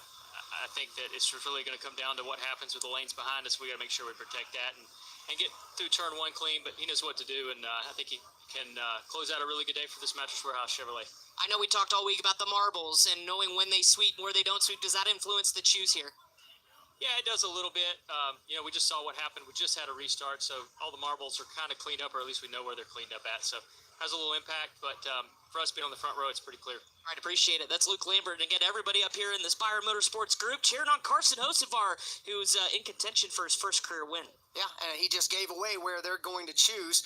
He said they're going to be on the front row here. Chris Buescher has the opportunity to choose first as the leader. Clearly, he'll be on the front row, but Lambert's saying that they are going to be on the front row, so we expect Hocevar to go opposite of Buescher. And then Shane Van Gisbergen third, Ross Chastain fourth, and Chase Briscoe fifth. Briscoe is the only playoff driver inside the top 10 with 4 laps to go. And then it's McDowell and Priest and Noah Gregson and Corey LaJoie and Zane Smith. By the way, Spire Motorsports right now has 3 drivers inside the top 10, and they've been there most of the day. It's been a tremendous day for Spire Motorsports. Zane Smith right now running 10th. Corey LaJoie is running 9th, and Hocevar carrying the flag right now. He said, and he will start up on the front row with Chris Buescher. There'll be 3 laps to go when we go into the green flag, and that's going to happen shortly. It will indeed. This is not overtime. We still have 3 laps to go here in regulation. We'll find out if we can make it to the advertised distance in the checkered flag, or if in fact we're going to have another caution flag. Todd's right. Sometimes cautions breed cautions, especially when they're late going in the race and everybody gets anxious and wants the same piece of real estate. Ross Chastain lining up inside row 2 behind Hocevar. The front row is Buescher and Hocevar. Row 2 is Shane Van Gisbergen and Ross Chastain. Then you get back to Chase Briscoe. So that's going to be the top 5 coming to the green flag. This is going to be good, Alex. Yeah, it is. Here they come into the short straightaway. They'll make their way back into turn 7 and into the Geico restart zone. 3 laps to go here at the Glen. The intensity meter is about to get pegged. Everybody on their feet all the way around this 2.45-mile Watkins Glen International. Green flag is back in the air, and we're back underway. Hocevar will hang with Buescher. Chastain right behind Hocevar. First car on a line is Shane Van Gisbergen. They're back in 1. Inches apart into the 90. Nobody able to break away and get clear with the lead. Side by side, Buescher now will overhaul Hocevar. Hocevar slams the door in the face of Shane Van Gisbergen. Here they come up through the S's. It's Buescher by a car length. There's cars spinning behind. Down in turn number 3. They're going to sort it out, and everybody keeps rolling. We've got Tyler Reddick and Kyle Busch knotted together at the bottom of the hill. We stay, well, caution. Caution is on the screen. And this will indeed send us into overtime here. Great! Glen. Tyler Reddick and Kyle Busch, Dave, all the way down at the bottom of the hill got together. Yeah, and I thought they were going to be able to pull away. I thought we were going to be done. But unfortunately, Tyler Reddick had to do that 4-point turn. Unfortunately, He was as you heard, cautions breed cautions. You can hear him driving by, but it took him a little bit too long for NASCAR's liking to get rolling, and the caution flies again. Well, it was 4 wide and bumper cars from about 20th on back. Kyle Busch at the moment was running 22nd. Reddick was running 23rd.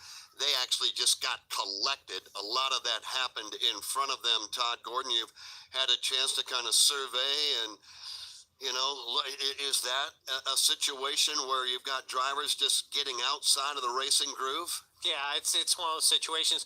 We're 3 wide trying to come into it, just in a situation that corner doesn't. 2 wide through the S's is a challenge. 3 wide trying to get into this from all different angles as we narrow up from where the runoff of turn 1 is. Look like just guys running out of room and getting into turn 2. Yeah, Chase Elliott bounced off of the wall, as did, looks like Josh Berry got a piece of the fence as well. They too were able to continue on, but we're under caution for the 7th time. We're headed to overtime here in Watkins Glen. Drivers who switch and save.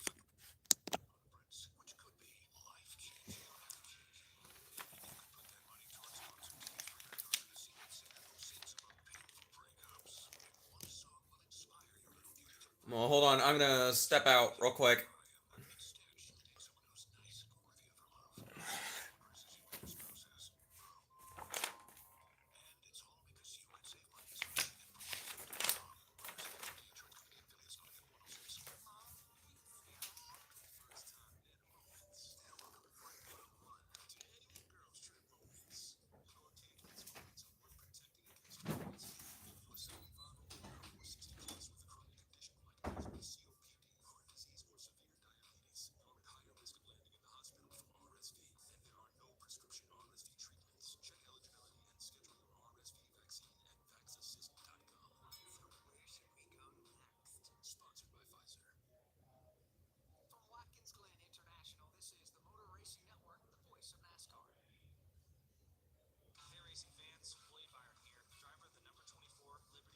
Chevy. Did you know that Liberty is not only my sponsor, but also my school? I'm getting a world-class education, and you can too. Whether you study at Liberty's beautiful campus in Virginia with state-of-the-art facilities in NCAA Division I athletics, or with the convenience of LU's 600-plus online programs, Liberty University has the fit that's right for you. Learn more at liberty.edu/24. That's liberty.edu/24. This is Steve Poston. You love sprint cars, you'll love Wing Nation. All the latest sprint car news and interviews from the stars of sprint car racing from around the country. Join Ashley Strum and Aaron Everham and me every Tuesday on Motor Racing Networks and Wing Nation's Facebook pages. We go live with the weekend's winners and newsmakers from around the country. You can also find the podcast of all past shows on YouTube or subscribe to the podcast on any of your favorite podcast providers. Wing Nation, all sprint cars, all the time. This is Mark Truex Jr., and you're listening to the excitement of the NASCAR Cup Series playoffs on the Motor Racing Network, the voice of NASCAR. Now back to the race. Overtime here at Watkins Glen International for the NASCAR Cup Series. And if you're unfamiliar with the overtime rules, we'll take the green flag, race around. If a caution comes out, we'll slow them down, re-rack them, and do it all over again. That all being said, if the green flag comes out, we race all the way around, take the white flag at the start-finish line. The next flag will then end it, whether it's a caution flag, and deem the race official. We race back to the checkered flag. So is that going to happen in your mind, Alex? Are we going to get 2.45 miles all the way around this racetrack and see the white flag before we see the caution? Yes. Todd's got a thought here. Todd, At some point we will. at some point we have to, right? I think it's going to happen this particular restart. These drivers are a little frustrated. They've been roughed up a couple of times now. And yeah, they're maybe hacked off at another driver out there, but they also understand there's a lot on the line here with these playoff drivers. And if you're a non-playoff driver, the last thing you want to do is take your frustration out on another driver and then collect playoff drivers, because at some point you're hoping to race for a championship yourself. And these drivers have very long memories, and they're not going to be very happy about stuff. The thing that I have noticed on these last two restarts is the trouble has been outside of the top 10, further back in the field, all the way back to 20th. Hocevar has had two very good starts. How many more does he have up his sleeve? Van Gisbergen broke out of line going into turn number 1, tried but couldn't stack them 3 wide. If that happens, chaos ensues. How comfortable is McDowell? He's not interested in riding around in position number 5. No, not at all. Think about it this way. From positions 11 through 20, those 10 spots, 8 of those 10 are playoff drivers. That's 1 point per position. You want every point you can get. No, you don't want to wreck each other, but you're going to force the issue 2 and 3 wide. Yeah. I think it still. I don't think we've seen our last caution. We'll see where it goes here, but just I'm with how it funnels from that big wide runoff area, extending beyond turn 1 and coming back to get into the S's. That's just such a funnel area, and there's so much, as you talked about, Alex. Getting 2 positions is 2 points. 1 point could be the difference in making it to the next round or not. How'd you like to be a race car driver right now? Let's use Chase Briscoe. By the way, we'll be green race fans next time by. Right now, they're about a quarter of a lap away. If you're Chase Briscoe right now, you're in the top 10. As a matter of fact, you're 6th. You are right now 12 points above the cut line. All you want to do is get out of here unscathed. He does not want to get turned. He does not want to get involved in somebody else's mess. Yeah, no doubt about that. That being said, you want to stay racing. You don't want to just get too conservative and let other drivers go by you. You got to go after it, because if you don't, somebody else will. Party's about to begin. It's always a big party here at the Glen. Again, the crowd is on their feet. We are headed to overtime. It's Buscher and Hocevar at the front of the field, and they will find the green flag when they get there. Here they come, up off turn number 7 on a beautiful cloudless day. A couple of puffy clouds, I should say, hanging overhead. They make their way towards the Geico restart All right, zone. here we go. Two Green drivers flag, on choice. overtime. green flag is in the air. Outside lane, Ross Chastain gives a huge push to Carson Hocevar. Here's Shane Van Gisbergen. He'll break out a line. He's thinking to the inside of Buescher as they funnel into the corner. Van Gisbergen looking 3 wide as they come off turn number 1. He's got the whole shot. Shane Van Gisbergen underneath Hocevar, underneath Chris Buescher. SVG to the lead as they hit turn number 3. He'll try and pull away as they hit the top of the hill. He and Buescher get away by 3 car lengths. It is Shane Van Gisbergen off of turn number 4 and up the back straightaway is able to break away by a couple of car lengths from or make that Chris Buescher in the second spot. Buescher staying right with him under braking into the inner loop. Everybody so far so good through safely with chasing Shane Van Gisbergen, the race leader, off of turn number 5. He'll go wide off of turn number 5. Chris Buescher will stay right there with him. Matter of fact, he looks to driver's left just temporarily. Nothing there. About 2 car length separation between the front 2. Side by side for the third spot. Ross Chastain to driver's right of Carson Hocevar as they come together here, headed towards turn number 7. Well, that's a good battle for third between Chastain and Hocevar. White flag is in the air here at the Glen out front from Auckland, New Zealand. It is Shane Van Gisbergen trying to close it out. Chris One more time Buescher around. right behind the final time back to turn 1. Buescher is within striking distance if he can make up a couple, maybe 3 car lengths here on the final lap. The battle is further back. The battle for third. Here comes Carson Hocevar. He drives underneath Ross Chastain to regain the number 3 spot. Chastain right there on his back bumper. Then Michael McDowell. Right behind him comes Dane Smith. Then Chase Briscoe. It's a 2-man race for the lead. Great racing from third on back, but well behind the race leaders. Shane Van Gisbergen into the bus stop for the final time. Here comes Chris Buescher, challenging inside, challenging outside. Bit of contact. Buescher is there to the inside. To the pass in turn number 5. Chris Buescher goes to the front of the field. Does Shane Van Gisbergen have anything left to try to make the move on Chris Buescher? Both of them come off of turn number 5 for the final time into turn number 6. Here goes SVG. Nothing there this time to the middle of the corner. Chris Buescher with the lead. Shane Van Gisbergen sideways. He looks to the inside in 7. One last-ditch effort. Van Gisbergen overdrives turn 7. Chris Buescher by 10 car lengths. Checkered flag in the air, and Chris Buescher wins the Go Bowling at the Glen. Shane Van Gisbergen will finish in the 2nd position. Carson Hocevar will be 3rd. Ross Chastain will be 4th, and Zane Smith with a top 5 finish. Let's go to Chris Wilner. It is pandemonium in the RFK pit for Chris Buescher. Crew chief Scott Graves screaming his lungs out with the entire crew. Scott, I know this is not a trip in the playoffs, but what does this mean? The way your driver just went toe-to-toe with SVG and took this win. What playoffs, right? All I saw were a bunch of guys wrecking that were in the playoffs. So, man, we did what we had to do. Boy. What he did there, that was awesome. We knew he had a really good car, just didn't qualify as well we needed to, and man, he drove it like an animal. That was awesome. Just so proud of this team, and I knew we were going to win this year. I'm really sorry we didn't do it, obviously, earlier in the season, but we got the win. Wanted to win a road course so long. This is just awesome. Congratulations. Thank you. Scott Graves winning crew chief. Chris Buescher finally a winner here in 2024. And this crowd is going absolutely crazy all the way around this racetrack. Buy a ticket, be here next year at the Glen. Chris Buescher is celebrating his win here this afternoon. From fueling your favorite NASCAR teams to filling up at the pump, Sunoco is trusted to help vehicles perform at their peak. Sunoco, performance is what we do. To show you how easy it is to file a claim with Geico, we hired a superstar. Well, that's going to do it. The race is official. Chris Buescher is your winner at Watkins Glen, with Shane Van Gisbergen finishing in 2nd. With the rest of the results,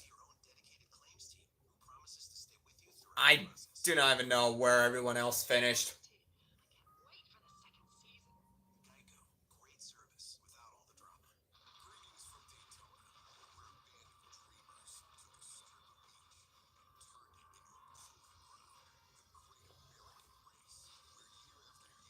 Yeah, this is it.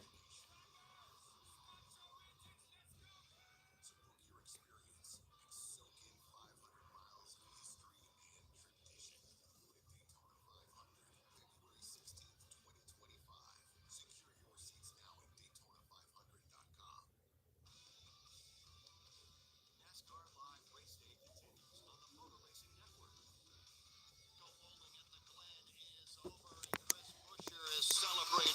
we're going to talk to Chris in victory lane just a moment. He climbed out of his race car, met by his team, celebrated with this packed house here at the Glen. And why not, Alex Hayden? It is always full and for very good reason.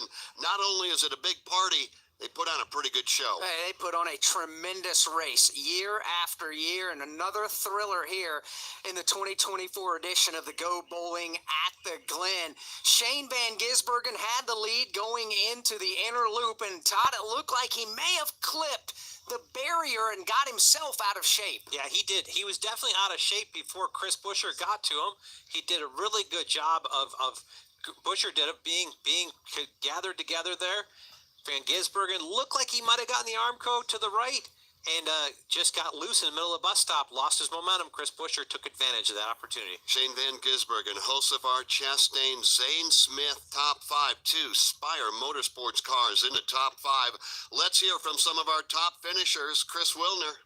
And how about Spire Motorsports with 2 inside the top 5? Zane Smith gets another top 5 finish. Describe the chaos, not 1, not 2, but 3 late race restarts, including this overtime, and just how you positioned yourself to get a top 5 today. Yeah, we started those late race restarts with me in 11th, I want to say, but just an incredibly fast car today. Spire Motorsports brought. Just appreciate everyone at Focus Health. This whole team, so pissed off at myself on my penalty, just under a tremendous amount of pressure. And we apologize for the language. I will cut that out after stream. Being able to get positions on those restarts and just got roughened up there at the end. Unfortunately, I was able to roughen up back. And so I've definitely gotten used up a lot this year, which I know is part of being a rookie, just kind of over it. All right, that Zane Smith guy is a little bit frustrated, but certainly a well-deserved top 5 finish. Carson Hocevar finished in the 3rd position. What a drive. Third place isn't that bad, Carson. We just talked to your teammate, Spire Motorsports here at the road course, but what did you need there maybe differently at the end to maybe try to challenge those 2 for the win? A little bit more confidence into turn 1. I did everything right all the way till turn 1 and then lifted about 100 feet too early, and that was the difference. And once I lost leverage, it was just game over from there. But I had a really good shot, and we're dead last in practice with a bunch of issues. Super thankful that this car was able to turn around with this team and Mattress Warehouse and everybody. What a rebound for Carson Hocevar. Again, a top 5 finish. He comes home in 3rd. What a drive. And how about Ross Chastain as well? We talked about how great of a car he had in practice. He had in qualifying starting from the pole, but came just short in the 4th spot. Ross, again, we talk about the chaos with several restarts here late, but what was your approach to the final one? And did you maybe have enough? No, once we had that caution there at the end of stage 2, it took us out of control of the race for Shane and I, and then I would have still been able to restart front row, and I messed up passing the 6, like with 25 to go, and let the 77 get by me. Just a driver error. I just messed up, and once he was back by me, I didn't have enough to go back and pass him again. So it was so much fun, though, to take our Bushlight Chevy, put it on pole, race with Shane, who's taught me so much in the last year.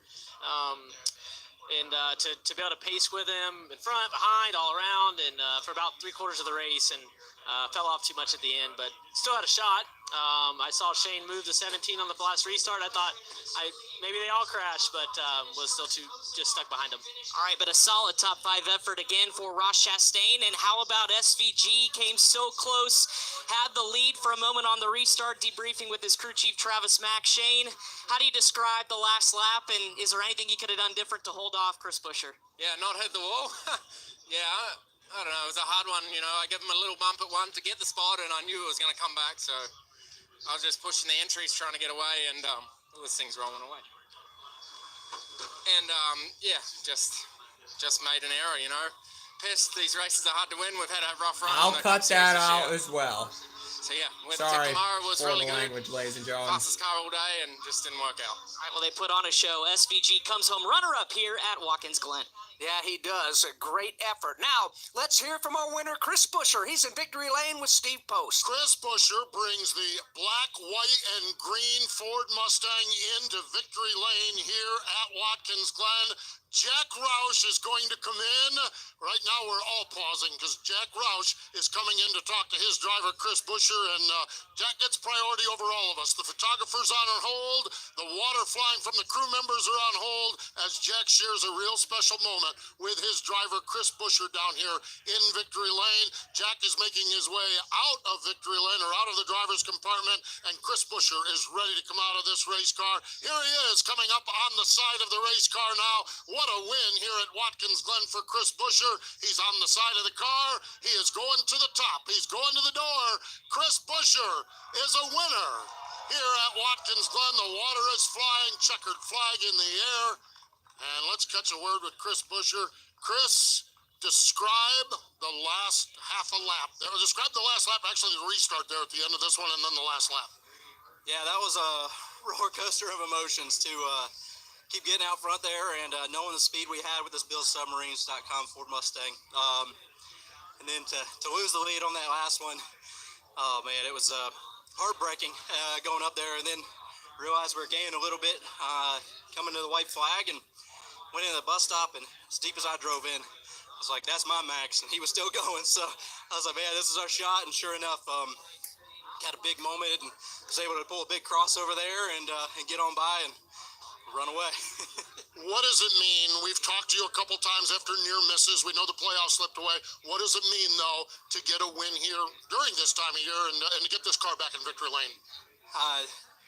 You know, missing the playoffs hurts, but I hate points racing so much. So I'm just happy to win, whenever that may be. Yeah, we don't get some of the benefits that wins bring on right now, but to play spoiler right now means a lot to me and this team. Everybody that's worked so hard, been so close so many times throughout the year to get it done here was big. At a road course too. We've been so close to road courses. Our average here is phenomenal, and I just needed that last little bit, and this team brought that last little bit today. Finally, you brought it to victory lane, and the world kind of slowed down as Jack Roush came over and congratulated you. What does it mean to celebrate here with an icon, a Hall of Famer like Jack Roush, and bring him to victory lane? Yeah, Jack has been so instrumental in my entire career, right? The first one to give me that big break into professional autosports, to stand with me all these years and stay behind me. It means so much. At a racetrack where he's got so many wins, not that many years ago, but to finally get us back in victory lane here, it means a lot to everybody on this team. But we've been needing this, man. We've been needing this. We've been so close this year to get a win with both of our cars this season. It's a good start. We got a lot of racing left to do. Congratulations. Thank you. There we go. That's Chris Buescher. The Submarines.com Ford is in victory lane here at Watkins Glen as he celebrates winning here at the Go Bowling at the Glen. Yeah, and you mentioned Jack Roush. This is win number 143 for Jack Roush. RFK celebrating in victory lane, along with Chris Buescher. Time now to pick the Xfinity Mobile Reliable Performance of the Race, presented by Xfinity. Todd Gordon. How can you go against the BuildSubmarines.com team of Chris Buescher? Not only adapting, they had stopped just short of stage 2, saw the opportunity when Shane and Ross Chastain came and got on the strategy with them, actually had passed them with a little better tires to get there, and then put the final lap move on again. I think a great performance. The Xfinity Mobile Reliable Performance goes to Chris Buescher. Just like Buescher, Xfinity Mobile's got you covered with a reliable nationwide network. Learn more at xfinity.com/mobile. Chris Buescher wins today's Go Bowling at the Glen. Shane Van Gisbergen was second. Carson Hocevar was third, and Ross Chastain fourth. Zane Smith fifth. Chase Briscoe, the highest finishing playoff driver, he finishes sixth. Michael McDowell was seventh. Corey LaJoie was eighth. Ryan Preece ninth, and Austin Cindric was 10th. Noah Gregson 11th, Kyle Larson 12th, Daniel Suarez 13th, 14th to Christopher Bell, Joey Logano 15th, Todd Gilliland 16th, Bubba Wallace 17th, 18th to Alex Bowman, 19th to Chase Elliott. Martin Truex Jr. was 20th. 21st 21st was John Hunter Nemechek. 22nd was Ty Gibbs. Denny Hamlin was 23rd. Harrison Burton 24th. Josh Berry 25th. And Brad Keselowski 26th. 27th, Tyler Reddick. 28th, Austin Dillon. 29th, Justin Haley. And 30th, Kyle Busch. 31st, Daniel Hemrick won. Pablo Montoya faded late to 32nd. Eric Jones, 33rd. William Byron, 34th. Kaz Grala, 35th. A.J. Allmendinger out early, 36th. Same for Ricky Stenhouse Jr., 37th. And Ryan Blaney never completed a lap and finished 38th. Chris Buescher, your winner here this afternoon. We'll head on to the Bristol Motor Speedway for the final race in the opening round of the playoffs. The round of 16, our friends with the Performance Racing Network will have the call there. Todd, Watkins Glen, this is your home track. You're from just north of this area. Never disappoints. It didn't again today. What a great race we had to put on, and a nail-biter right down to the last couple of corners. A great event, and just love the crowd turnout today. Yeah, live on the Motor Racing Network. Thank you to all the fans that tuned in throughout the afternoon and throughout the weekend. Thank you to Craig Moore, our audio engineer, broadcast engineer, Steve Fridley. Our producer is Ryan Horn. Those that called the action for you today and this weekend include Chris Wilner and Steve Post on pit road. In the turns, it was Dave Moody, Kyle Rickey, and Jason Toy. The crew chief, his name is Todd Gordon. My broadcast partner's name is Alex Hayden. My name is Jeff Striegel. We congratulate Chris Buescher, career win number 6. Chris Buescher wins the Go Bowling at the Glen. Motor Racing Network's coverage of the Go Bowling at the Glen has come to you from Watkins Glen International. Brought to you by Go Bowling. After the race, let's all go bowling. Visit GoBowling.com to find a bowling center near you. By Geico. Geico's mobile app has 24/7 claim service and on-the-go policy info. Get more with Geico. By Wendy's. Today at Wendy's, taste your favorite small frosty dessert for just $1. Limited time only at participating U.S. Wendy's. By Powerball, the official lottery game of NASCAR and home to the NASCAR Powerball Playoff. Brought to you by Pfizer. By Napa, elevate your engine performance with Napa Full Synthetic Engine Oil. By Progressive, save when you bundle motorcycle, RV, and boat insurance. Visit Progressive.com. By Liberty University. Go to liberty.edu/24 to learn more about degree programs at Liberty University. Brought to you by Craftsman. Shop for special deals at Ace Hardware. Visit craftsman.com/deal of the race. By Ally Bank, official consumer bank of NASCAR, member FDIC. By Toyota. For the latest Toyota racing information, visit toyotaracing.com. And by Sunoco. From NASCAR to your car, Sunoco Fuel helps your car reach peak performance. Our coverage has come to you under an exclusive radio license granted by Watkins Glen International to the Motor Racing Network, solely for the non-commercial use of our listening audience. Any use of the descriptions and accounts of this event without the express written permission of the Motor Racing Network is prohibited. Today's broadcast was directed by Ryan Horn, associate producer Pat Jaggers, broadcast engineer Steve Fridley, studio engineer Andy Pacheni, audio engineer Craig Moore. The president of MRN is Chris Schwartz. Follow NASCAR every day at MRN.com. This broadcast was a production of the Motor Racing Network. Well, there you have it, ladies and gentlemen. Go bowling at the Glen. And Chris Buescher ended up your winner at Watkins Glen. Wow, what a race. I thought SVG had it, and at the last second I thought SVG had it. But one screw up from SVG changed everything.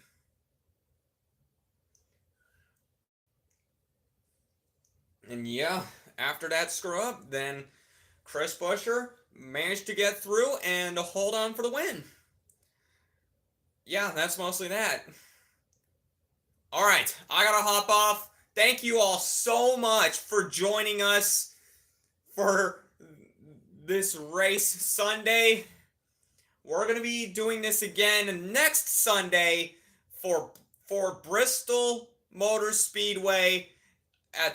It's the Bristol Night Race next week. Oh wait, no, we're not going to be live for that. But we will be live on Wednesday. Back live on Wednesday. 8 p.m. Eastern Time, 7 p.m. Central Time, 6 p.m. Mountain Time, and 5 p.m. Pacific Time.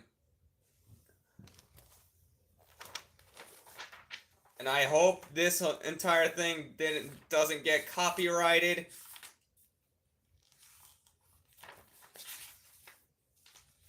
Hold on, let me change this sign real quick.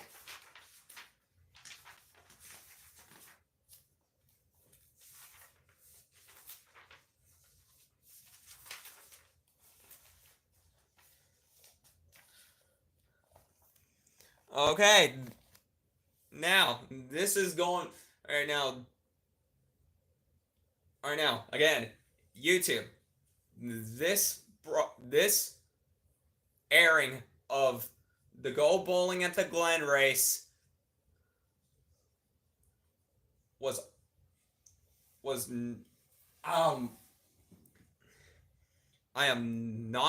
I did not play all this for copyright infringement. I just wanted to do this for entertainment purposes. And that is all I gotta say to you. No copyright infringement intended. Alright, gotta hop off. This is Grayson Phillips signing off. Thank you all so much for joining us.